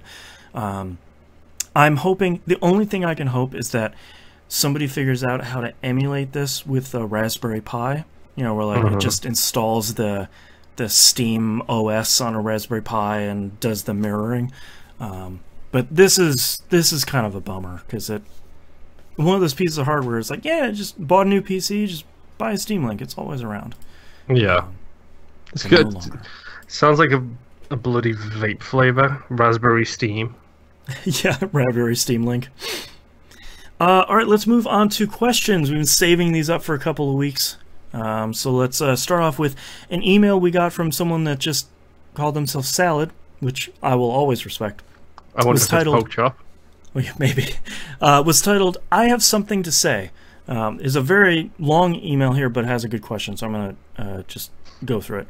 It says, hello TVGP, I'm looking for some recommendations, and I'm hoping you can help me out, so please bear with me on this. I love playing all game types, but fighting and action games I've always been drawn to a little bit more. Bruce Lee got me addicted to ass-kicking. I don't play a lot of RPGs, but I do enjoy them. I've just had a hard time finding ones that keep my interest. The very first RPG I ever played was Chrono Trigger. That's a really good game. Which, to this day, is one of my favorite games ever played. Yeah, 2 thumbs up. I had never before that point, I was around 10 at the time, played a game that got me so emotionally invested into a story and its characters. I'm sure you've played the game, but I don't want to spoil it just in case, but that halfway point when one of the main characters died actually got me to tear up. It's a good scene. I also still go back and put my original Disgaea for PS2. That game was incredible. Yeah. Yes, that's a rabbit hole. I've been curious about some RPGs I've missed. Never got to play Zelda: Link to the Past or Final Fantasy III for my Super NES, so I'm raiding eBay to finally play these legendary games that I've heard about since I can remember. I'm 22 now. So my question is there an RPG that has come out in the last few years that shouldn't be missed? Oh boy. This year has 2 of them, and that's Ni no Kuni 2. Yeah, and Dragon Quest 11. Yeah. I think between those 2, those are some. Dragon Quest 11 is like your classic Japanese RPG. That to me is like your prototypical JRPG. It hasn't changed for the last 30 to 35 years, but it's good. They've roughed, you know, they've cleaned the rough edges off of that for the last 3 decades, and it's just incredibly solid. And Ni no Kuni 2 is just a cool, different, fun game where you get to rebuild a kingdom, and that's actually really good. Yeah, Ni no Kuni 2, definitely I would say that. I mean, I think the problem is he might just, sorry, he or she or they may just be in the unfortunate dead zone for my personal recommendation, which would be Kingdom Hearts. Well, because the Kingdom Hearts Complete Story package is out for PS4 now. Yeah, well, the issue here is the age. You're 22 now, which is just about the point where you would have missed the Disney animated stuff that I grew up with, which is what Kingdom Hearts 1 focuses a lot on. That's true. And then Kingdom Hearts, after that, goes to more modern stuff, which I have missed because I haven't seen any of that since I'm not around children anymore. Well, and like at some point, every person is like way too cool for school for Disney animated shows. It's like, oh, another Disney movie? I'm not a baby.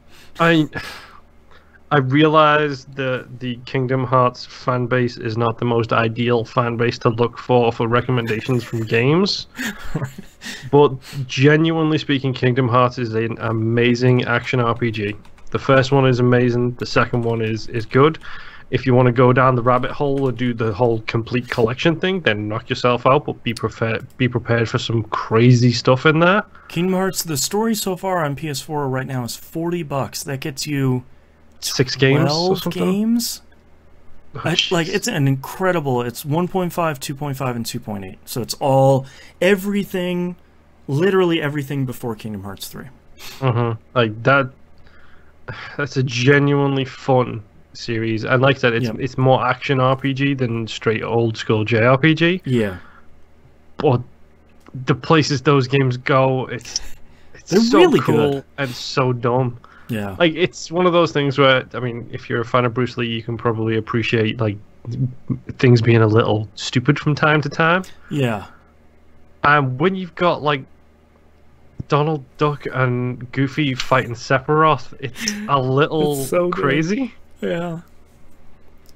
I would recommend, if you're looking for something that's more action focused with a really great story, Nier Automata.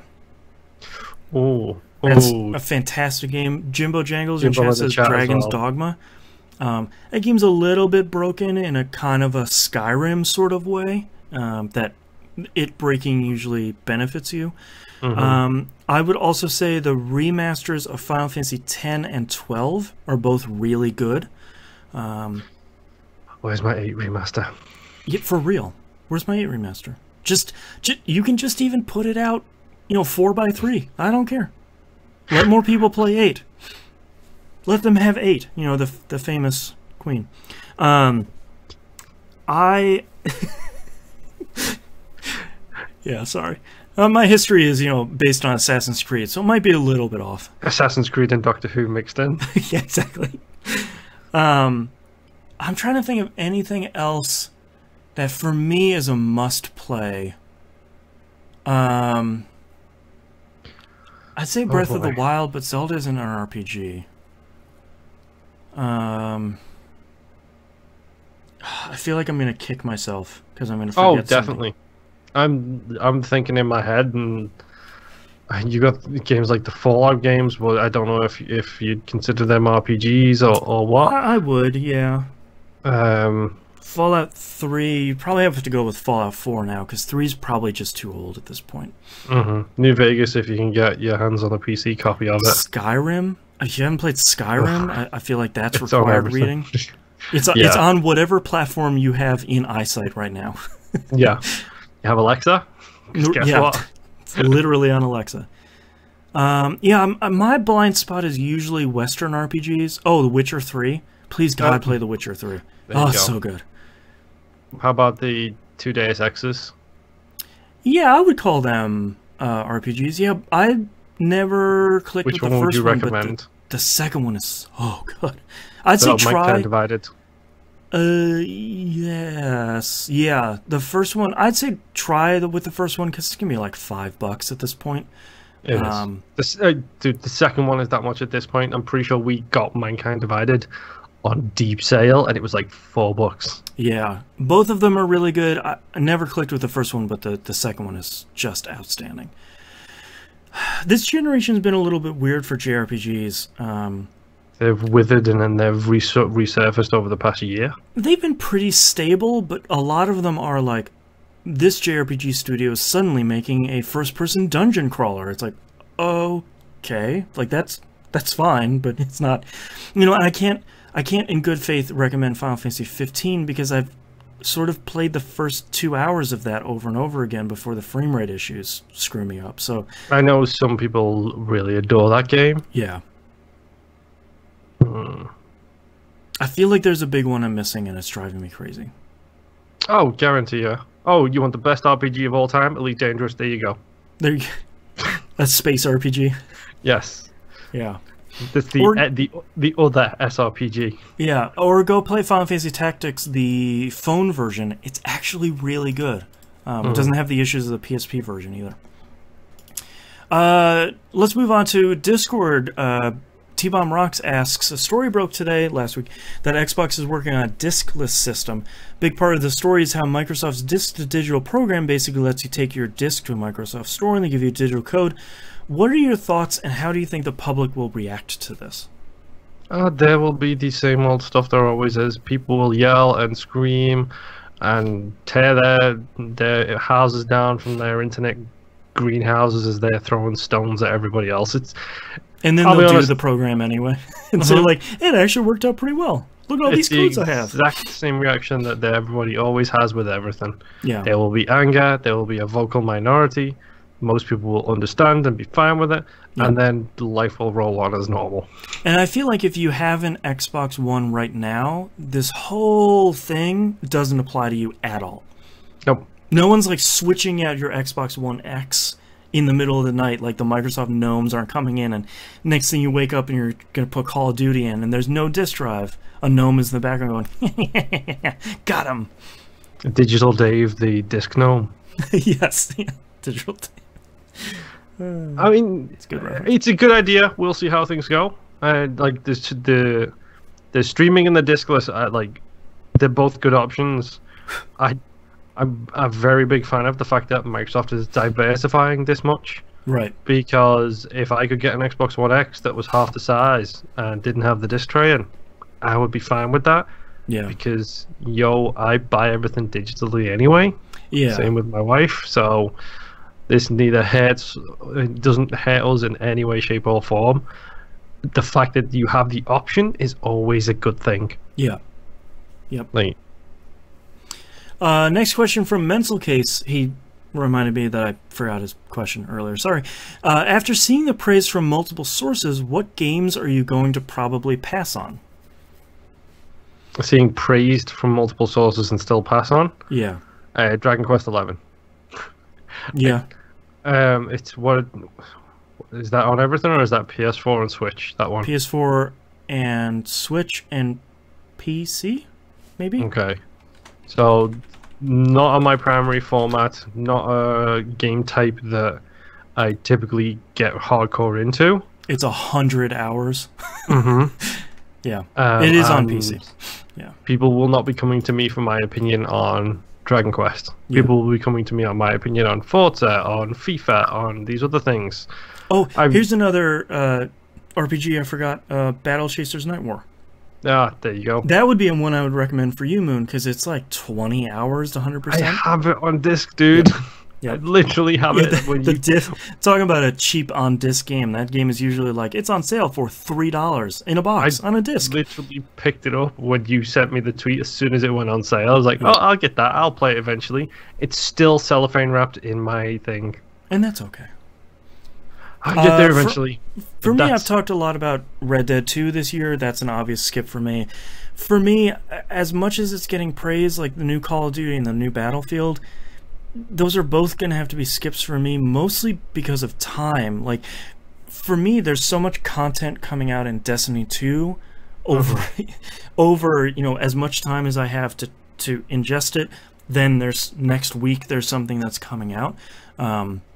I just don't have the time to fit another. I feel like I need to dedicate time to those games, and that time is dedicated to Destiny 2 already. It's also about scheduling playing those games with other people for certain modes, like the different multiplayer stuff. Hey guys, is everybody free at 8 p.m. on a Thursday night? Right. You know, two people I play with have kids who are usually putting their kids down around about that time. Right. You know, it's very difficult to do scheduling as grown-ass adults. It's mid to late 30s. Yes, it's very difficult to get that kind of time scheduled where everyone is available. Yeah, and I probably will pick up Battlefield 5 at some point just for the single-player stuff. But playing multiplayer and things like that, and I look forward to it. When I'll ever do it, I don't know. Yeah.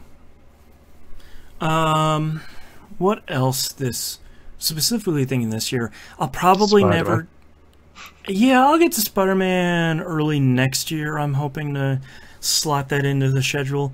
I will probably never get to Resident Evil 7. As much as I would like to, like, you know, strap on the old coin purse and just say, like, I'm going to get through a game that is like Dead Space. I know it's incredible. I'll just play it in the middle of the day with all the windows open and sort of get over it. I feel like that just won't have, I won't be able to fit it in my schedule.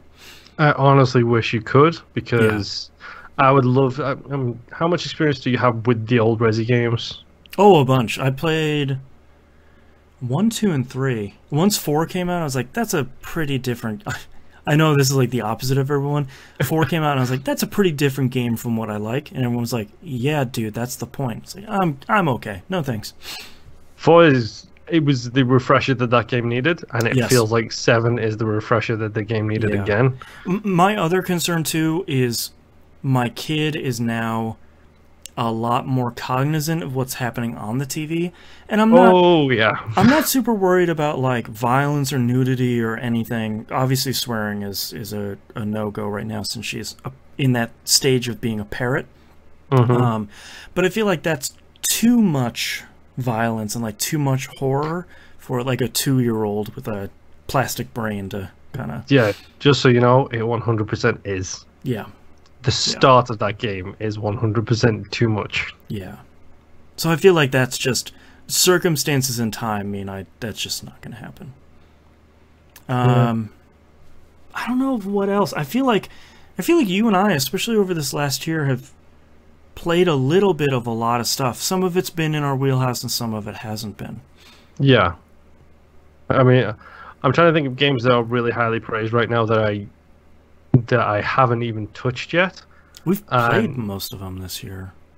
Everything that I think of is things that are backwards stuff on the PlayStation 4. It's Scary Kids in the Woods game. What's it called?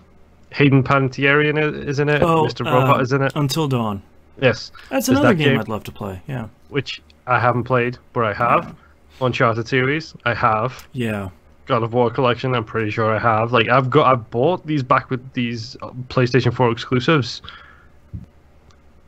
but I can't put Horizon Zero Dawn ahead of Assassin's Creed on the 25th of November when we are literally like 2 weeks out from Game of the Year. And Horizon Zero Dawn didn't come out this year, so like there's no impending need to play it.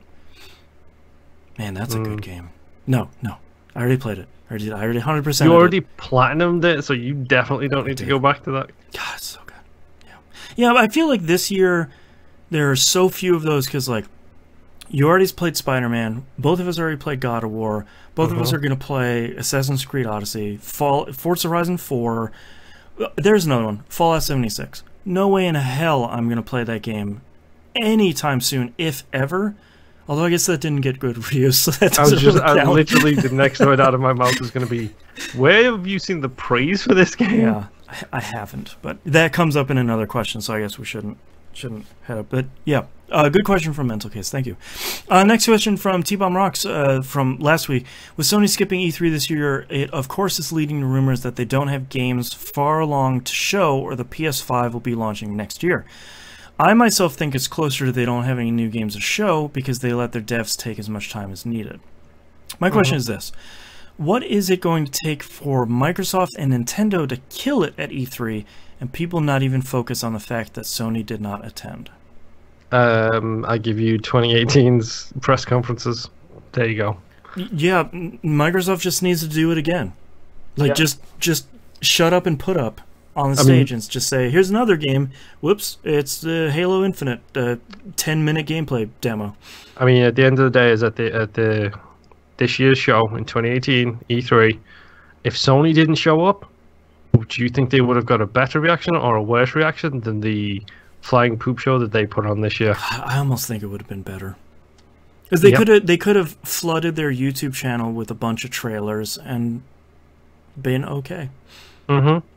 I mean, that's the real question, too, is are we starting to run into the era where E3 might not necessarily be the gimme for the largest publishers and developers in the world? Because YouTube is obviously popular.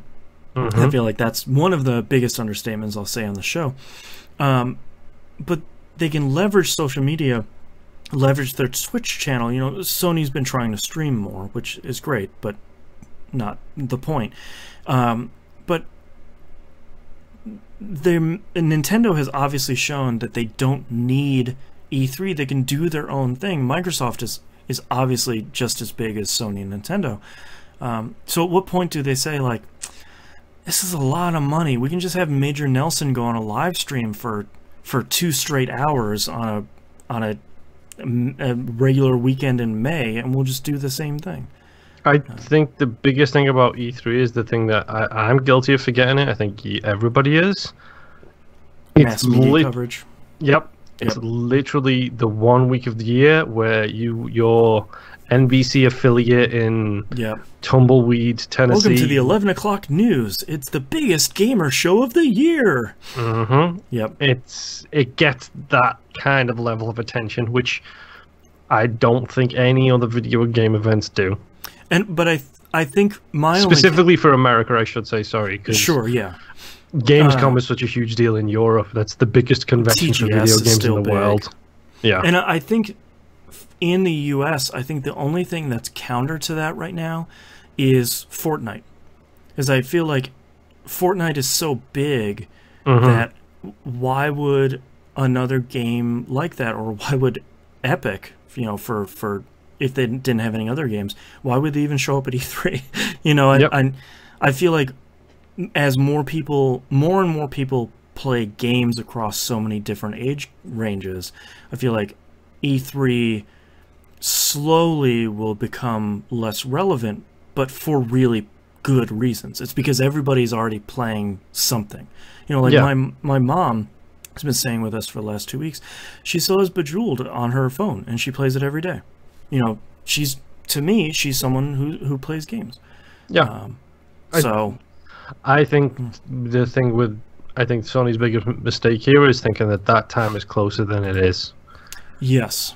I think they're making this jump possibly a bit too early. When Nintendo made it, people could understand because it's Nintendo. Right. Nintendo's not even playing by the same rules anymore. They haven't been for decades, though. That's since the big the Wii secret came to out, Nintendo. they're like, oh, we don't have to do all this dumb stuff. Yeah, I mean, how many times are we going to have the same discussion where a grandma goes into a game store and says to the clerk, "Oh, my son wants that new Nintendo," and actually means an Xbox or actually means a PlayStation, because Nintendo has that legacy that Microsoft and Sony don't. Yeah. Well, and I think the only last point for me is, I really don't think PS5 is coming out in 2019. I sort of don't think it's going to come out in 2020. It might be announced then, maybe come out fall 2020, but another console at this point, I can see maybe another iteration of the PS4 and try and leapfrog Microsoft and start that whole dumb war. But I think a whole new console, when the PS4 and the Xbox One are doing really well, I feel like that might be cutting themselves off at the knees. Well, I'll be honest, but my big question for the next console is, I am honestly hoping we do the half steps, because I've had enough of this generational gap BS time and time again. Like, my biggest slight against Sony this year, or this generation, is their complete disregard for backwards compatibility. Yep. They didn't think it was going to be a big deal, but I think Microsoft showed that it still is. It can be, because I have hundreds of games I have purchased digitally on my Xbox. I would like to see them carry over to the next generation, so I can play the things I missed and have it be easier. Yeah, because I'm more than happy to buy a brand new console when it comes out. But I still have stuff that is coming out on the previous console that I'd still like to play. And having two consoles hooked up at the same time from the same manufacturer sort of sucks. I mean, that's like the most first world problem, but it sort of stinks. Next question is from the Nimp in Discord with an answer from Gibinator. In reference to last week's podcast about Dragon Quest XI using MIDI for the in-game music instead of orchestral, do you think it could have been a side effect of Dragon Quest XI releasing for both PS4 and 3DS in Japan? I was wondering if that would have just made it easier for backend stuff while the user had the exact same soundtrack no matter version they cross-played to. I did forget that that did come out on 3DS in Japan. For some reason, they decided not to bring it out over here and decided to delay the Switch version until the future. It'll be coming out then, probably for $60, and that stinks. Gibeonator in Discord said it's a little more complicated than that. Basically, the composer is a higher up in the Japanese Musicians Union. Square doesn't want to pay the outrageous licensing fee to use his music internationally. Also, the composer is a pile of festering human garbage, so that's another Okay. reason. So, and Square Enix should fire him, for real. Oh, it's one of the... it's the guy who wrote the Shadow Complex book situation. Yeah, but like way more happy and public about being garbage. Oh, it's David Cage. Yeah, but with a twist of I hate trans people. Oh, okay. Yeah, it's like the take all of them and put them together into like that giant monster at the end of Akira, and then have that thing compose music. Okay, the inside thing. Yeah, yes. Yeah. Superman Socks in Discord says, with Sony now having a PSX, not having a PSX this year and skipping E3, do you think they're taking a look at themselves to figure out what they need to do to remain #1 in the next generation cycle, as Microsoft has been gathering so much fan support since the release of Xbox One? Also, with some of the stupid quotes Sony has made this generation, I don't understand. Do you think they have returned to their arrogant PS2 Sony selves again? Love to hear what you guys think. I feel like we sort of covered this, but yes, the arrogant Sony is poking its head through. It's not back in full force, but I get the feeling that there is a constant battle going on in Sony internal right now between which of the three heads gets to control it. Yes, because you've the got ogre Sony with the three heads. Yeah, you've got Sony Japan, you've got Sony of America, and you've got Sony Europe. Yep. And rep the European people here, because guess who put on that PlayStation 4 reveal event and was pretty much responsible for the PlayStation 4 right dev? Cerberus head came out. Yeah, that was the European folk. Yep.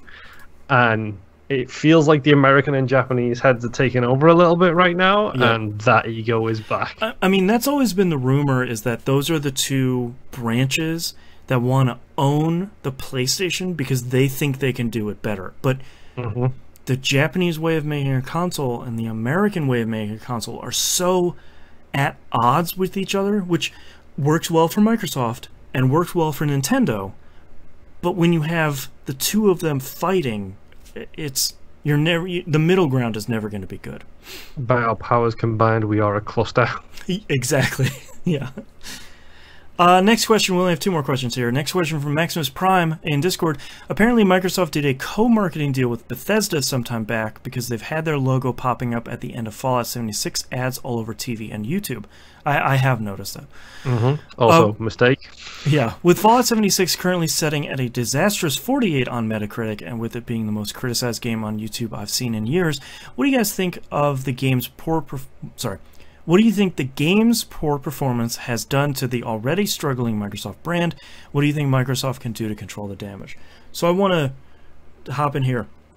I think Microsoft is incredibly lucky here because the poor reception for Fallout 76 has landed squarely on Bethesda. Yeah. I feel like nobody is saying Microsoft have made mistakes. Right. Nobody is posting videos of the last 10 times that Microsoft have and shot it's not in the foot. a platform exclusive, so I feel like Microsoft did the right thing by saying, we're going to get co-marketing for the next Fallout game.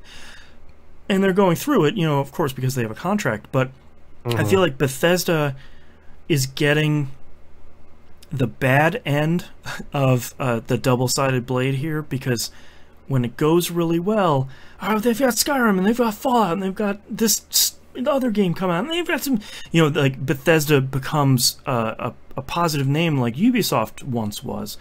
But that bites you when you put out something that is, I'm not going to say Fallout 76 is bad because I haven't played it, but the public perception, which I will put the asterisk of, it's the internet. When the perception is very, very poor, that the Eye of Sauron swings over to you and it's like, hey man, that's Bethesda. Like, you got no one else to blame but yourself. So I feel like Microsoft comes out smelling like roses on this one. Yeah. They didn't get Quantum Break, where when Quantum Break was not received that well, a lot of the blame for that was put on Microsoft. Right. Rightly or wrongly, a lot of it was on Microsoft. This household is a Microsoft and Remedy fan household. Yes. So we are super fans of them both. Yeah. So I'm not going to try and play that blame game, but that was the dangerous thing about exclusivity. Same with Beats by Dragons. Same with Scalebound. There we go. Thank you. Yep. I always forget the name of that game. But Beats by Dragons is really good. Same with Crackdown. Like, these are exclusivities deals. That's when Microsoft takes the flak. I think co-marketing like this, it's just business. It's just business, and I do think they've kind of got away with the fact that none of it seems to have come on them. Not a single jot of this seems to have come on. It really shouldn't. It shouldn't. They didn't publish it. They didn't develop it. Like, they're just saying, like, hey, don't forget it's on Xbox One. Yep. Yeah. And I would sort of respectfully take umbrage with Maximus's Prime saying that the Microsoft brand is struggling. I actually think it's on a major uphill swing starting at this year's E3. And I think you've seen E3 coming out really strong, marketing around the often delayed games getting really strong, and the messaging around that getting really strong. They're more clear with issues than ever. Yep. Backwards compatibility is doing great. The accessibility controller did a ton, especially with that trailer that just came out, the Play Games Together trailer that came out this week. It made everybody cry. Like, I feel like they're finally starting to gain ground where they've been struggling to do so over the last couple of years. And I think, to me, as someone who it's not their primary console, I really don't think the brand is struggling anymore. I think it's continuing to make, it's not even crawling, it's continuing to make strides out of that hole that they were in for the first couple of years of the Xbox One's life cycle, that they've finally figured out how to market themselves out of it. Yeah, it's like they've got out of the hole, now they're on the lip of the hole. Now they can just see Sony in the distance, and they've got to catch up there. Yeah, which shouldn't be that hard in 2019. No, not the way Sony are going. I mean, the thing that I heard recently was like, it's kind of Microsoft are hinting at the fact that they don't even want to be in the same market as Sony anymore. Sure. Like, they don't even compare themselves as direct competitors to Sony. I don't think the Xbox will ever be not compared as a direct competitor, but I mean, the Switch is still compared to the PS4 by most people, even though they're different markets. Yeah, but I think Microsoft are doing the smart thing with how much they are diversifying, because you look at their plans for the next quote-unquote generation, and you've already got rumors of streaming-only box, diskless system. Right. Who knows what if it's going to be a case of, the X is powerful enough, after this date, games will only work on the X. Right. Or if they've got an X.2 or whatever it is, like the next step up from that. Right. Like, it'll be really, really interesting to see where they go from here, because they have so many doors open, because Microsoft are a big company. They do enterprise stuff, so they've got the server racks, they've got the, everything like that they need. They've got that stuff on lock. Yeah, they can expand in that way if they want. I love Sony, but what if Sony going to put a bunch of TVs in a server rack and hope that does their streaming service? Saying that PSN is a robust network is laughable. It's a lie. Still, it's a punchline. PSN. It's like, oh, you're killing me. No, really, PSN, you're killing me. But yeah, I think the best thing is 2019 is Microsoft's for the taking, and I think that's really exciting, because it hasn't been that way for a while. I'll cross my fingers for Spency. Send him a Christmas card and hope he does well. Stay strong, Spency. T-Bomb Rocks has two final questions here for us. Another rumor from an Xbox-centric Spanish site has surfaced that Xbox is looking to acquire IO Interactive, the Hitman devs. My question is, over the next 2 to 3 years, how many more devs do you see Xbox buying, and which ones seem like top candidates? They've sort of scooped up everyone I think I would want them to buy. Yeah, two more, I think. I mean, Xbox, just like Sony, just like every other developer, they have shut down studios in the past. Yeah. I'll never forget Studio Liverpool. Hashtag Bullfrog. Oh, thanks, R.I.P. EA. Bullfrog. They've been dead for like 20 years and I'm still salty. Yeah. Hashtag, oh, what's it called? Cyanosis. No, well, yeah, there's them. Yeah. No, the guys who did... no, Psygnosis became Studio Liverpool, didn't they? Oh, that's right. Yeah. We probably have this conversation once a month, and I always go, oh, that's right. I just remember the owl logo, like the purple owl logo. So good. No, I was thinking of the Command & Conquer devs. Oh, yeah. Which actually, I'm not sure if you saw that the last couple of weeks. Getting the band back together, like that whole team is coming back to EA to remaster CNC1 and the Red Alert series. Good. They deserve it because that's a legacy that should not die. Yeah. It's a legacy that should live on forever. Yeah. Never mind CNC1, just give me Red Alert. Yeah. Give me 1 and 2. Yeah. I mean, IO would be a good pick for them because I think IO's biggest problem is they've been stuck with... I was actually talking about this with my wife earlier. They were stuck with Weeby, right? Square.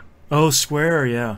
And then then Square cut them, blaming them for millions of dollars of losses. For Hitman 1's runaway success. Yes. How could you guys? Same with Tomb Raider 1. This is the exact topic I was talking about with my wife earlier. They're still not happy with any of the Tomb Raider sales, by the by.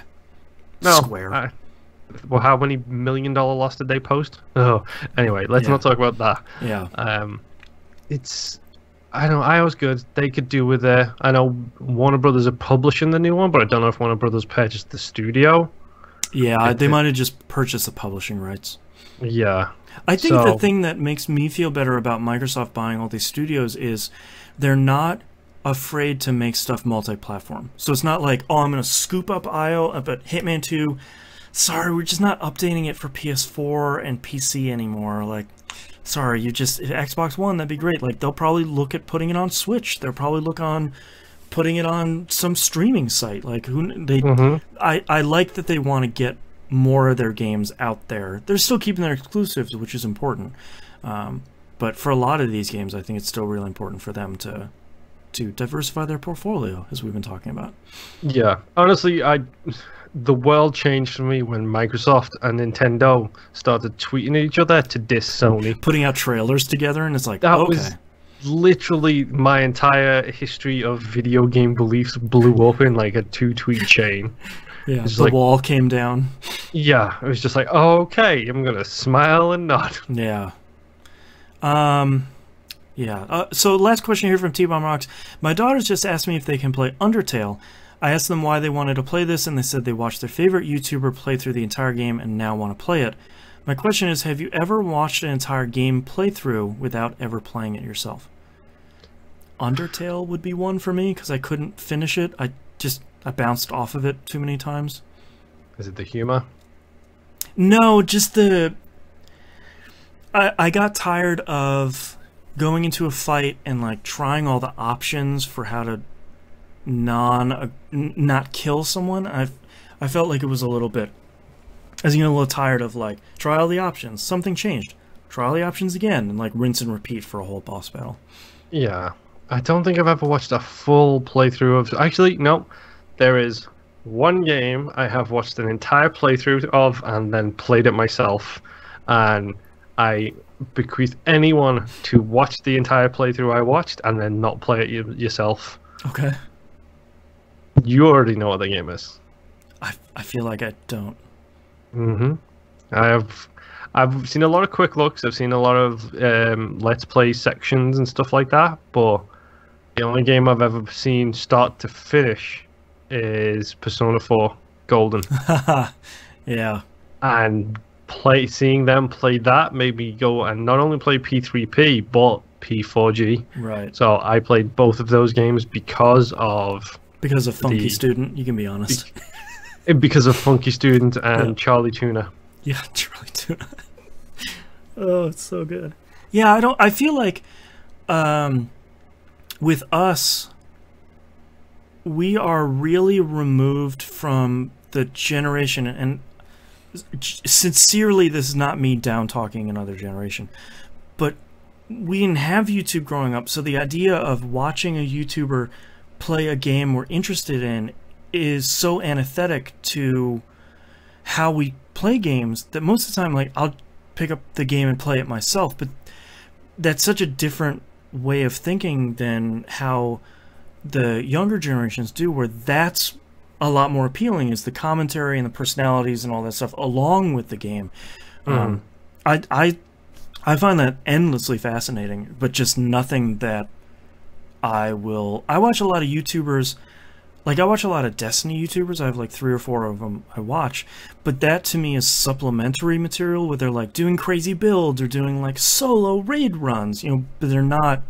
Yeah. I'm not watching them to play through the game without doing it, you know. Yeah, that's to me with Let's Plays and quick looks. It's the 2018, 2019 version of a demo, because demos don't exist anymore. So we have to get our demos in ways that we didn't used to. That's why quick looks were so revolutionary 10 years ago. You know, there was no one saying, we're going to play a game for half an hour without the publisher putting out a preview. You know, here's the game, warts and all. Yeah, I like that way because it lets me... The raving example I always come up with is This Is the Police. Yep. I watched a quick look of it, and it made it onto the list. Yep. And that's... and yes, the list. Yeah. Hashtag build the list. It made it onto the list, and we played it for Game Club, and myself and you both absolutely adore that game. I still have it installed on my PS4, and every couple of weeks I look at it, and I'm sort of like, I should play... I mean, I'll do like one more run of This Is the Police. Me too. Yeah. And every single time I think, ooh, oh, no, yeah. Move on. No, 2 is out. We should play that instead. Yeah. Yeah, I don't know. I think that's really interesting. I'm curious to hear from T-Bomb what they think after they have played it themselves after watching it from their favorite YouTuber. I think that sounds pretty interesting. I'm also a huge anti-spoiler person as well, so yeah. For me, that's a big thing. Like, I'm watching the Shenmue Endurance run right now. I've got Mass Alex to look forward to, which is the worst name ever. It's the worst name ever, but it's really entertaining watching someone play through Mass Effect 1. And just being like, hey, this game's broken, but I really like it. Yep. Like, I will gladly do that stuff now, but I don't do that before I play a game. Yeah. Because I'm so devilish about spoilers. Yeah, like my problem with spoilers is I never forget them because my brain internalizes that it's a spoiler. So I'm always like, I'm going to start this game where that thing happens in 30 hours. Okay. It's so bad. I know, it really is. It's like, my memory is not super great, except for spoilers or like things that are going to stick with me forever that I'm upset about. Vader is father in German. It is. Thank goodness I don't know German. Yeah. I should go watch Empire Strikes Back again. I haven't watched that in a while. Oh, that's good. Anyways, that's the end of our questions and the end of our episode. Thank you very much, everyone, for listening. If you'd like to visit us, you can do so at tvgp.tv. Everywhere to find and follow us is on the right-hand side of the page. Patreon, patreon.com/E1M1, the ones are numbers. Get a week early access to We Roguelike It, the brand new roguelike focused show that Moonpier and I are doing. Get 3-month early access to Old Dog New Flicks. Moonpier and his wife watch movies that one or the other haven't seen yet and potentially love and potentially hate. They're not going to pull any punches. 2 months early access to Dynamic Soundtrack, where I celebrate the best, hopefully, of video game music. And a whole bunch of other stuff. Exclusive show, Outcast. When I hear all the stuff we talk about before we start rolling, you know, before they show you on TV, it's too hot for TV, they might say. It's not that exciting, but it is good. And usually it's around 45 minutes every week of extra stuff. Patreon.com/E1M1. You can help us by getting new content and help us pay for the show. Because it's not free. It's free for you, but not free for us. Yeah, it sounds dumb as well, but tell a friend, retweet, you know. Rate us on iTunes. Yeah, retweeting stuff on Twitter helps so much. Rating on iTunes is probably one of the biggest things that helps us so much. So, yeah, recommend to a friend, no matter how you do it. If you know somebody who might be interested, just send a link. Tell throw two an friends. iPad at them. Listen to all these. Yes. The first episodes are bad. Just skip them. Skip the first 200. Hey, it was Black Friday. You've got to have a 20 terabyte hard drive somewhere. Just all 500 and change episodes. Put them on that. Yeah, they're send just them over. free at the door. And our Game Club game for this month is Iconoclasts. I was really hoping that was on a Black Friday sale, and it wasn't, so I've got to scoop it up and start it. We've got one more day tomorrow, dude. Let's check tomorrow. Okay, that's fair. Yeah, I'll wait until the Tuesday. Maybe the Sony will have another Tuesday flash sale. You're right. Good call. Good call. Thank you. But that's it from us. We'll see you all next week. Bye. I have so many titles. I've got a couple as well. I have 1, 2, 3, 4, 5, 6, 7, 8, 9. You might have beat me. I'm not too sure. All right. Hit me with your titles. I played some Spotify. Meh. What is the onomatopoeia for? How do you spell? It's subtitled as B-A-A-A-A-A. That's really good. I don't know how to spell onomatopoeia. The best O-N-O-M-E-T-A-E-P-I-A, something like that. What do we call the sound a goat makes? Word reference forums. Best thing is come up with bleat. That's not. It's called a bleat, but it's not. Yeah, list of animal sounds. Yeah, okay. There's a Wikipedia page for a list of animal sounds, so you know what I'm going to be reading for the rest of the night. Yep. Okay. Head grin when she says that as well. By the way, it's so good. Yeah. Kicks the fifth wall down. Your masters in Assassin's Creed. Symphony of the Night Problem. JRPG Final Dungeon BS. This is 2, potentially 1, but it's a bit long for 1. I could have the money, I won't have the time. Okay. Which is, I could have the money, / I won't have the time. That's a really good title, even though it's too long. Damn. Xbox One, crickets. Let Them Have 8. And the other SRPG. The other SRPG? 1 second. In 5. Sorry. Alright, I have Game of the Year contender, which I feel like was funny in the moment, but not for. That's the best ending. That fool got Julius Caesared. That was me, wasn't it? Yeah. The Kickin' Guys. Ring kind of thing. Assassin's Creeding It. Let Them Have 8. Which it's really good. Digital Dave. Masters in Assassin's Creed. And last, but probably my favorite, is Beats by Dragons. Okay, yeah, I think it's got to be Beats by Dragons, Let Them Have 8, or... The Fool Got Julius Caesared. The Fool Got Julius Caesared. Julius Caesared is really good. I would suggest Beats by Dragons, because it's really punchy, but God, the other two are so good. Yeah. I almost swore then. That tells you how tough of a decision this is. Yeah. I